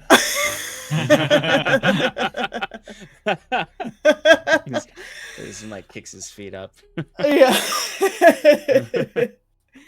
I get it. My mind went somewhere else, but yes. Because that's also how yes, you woke up yes. from losing your memories. So So I thought she restarted me. starting the whole thing over. Yes. No, that would have but been really good if you were no longer in the campaign. Yes. If I was giving birth next week. Yeah, exactly. All right, folks. Well, thank you for hanging out with us. We're going to end it there. Wherever you are in the world, YouTubes, wherever, watching this. Hope you enjoyed it. A lot of RP tonight. We got some business done. The party, we'll see what happens, but they are scheduled to head out and depart either this next day or a day after, depending on how long they want to spend here before leaving. According to their sources, they should be getting their chocobos. Their axe beaks as soon as the blackout's done. So they really have no reason to stay other than sensitivity towards Sass's situation and if they can resolve it. So we will get into all of that in our next session. Thanks for hanging out with us. Have a lovely evening. Bye. Bye. Bye. Have a good night.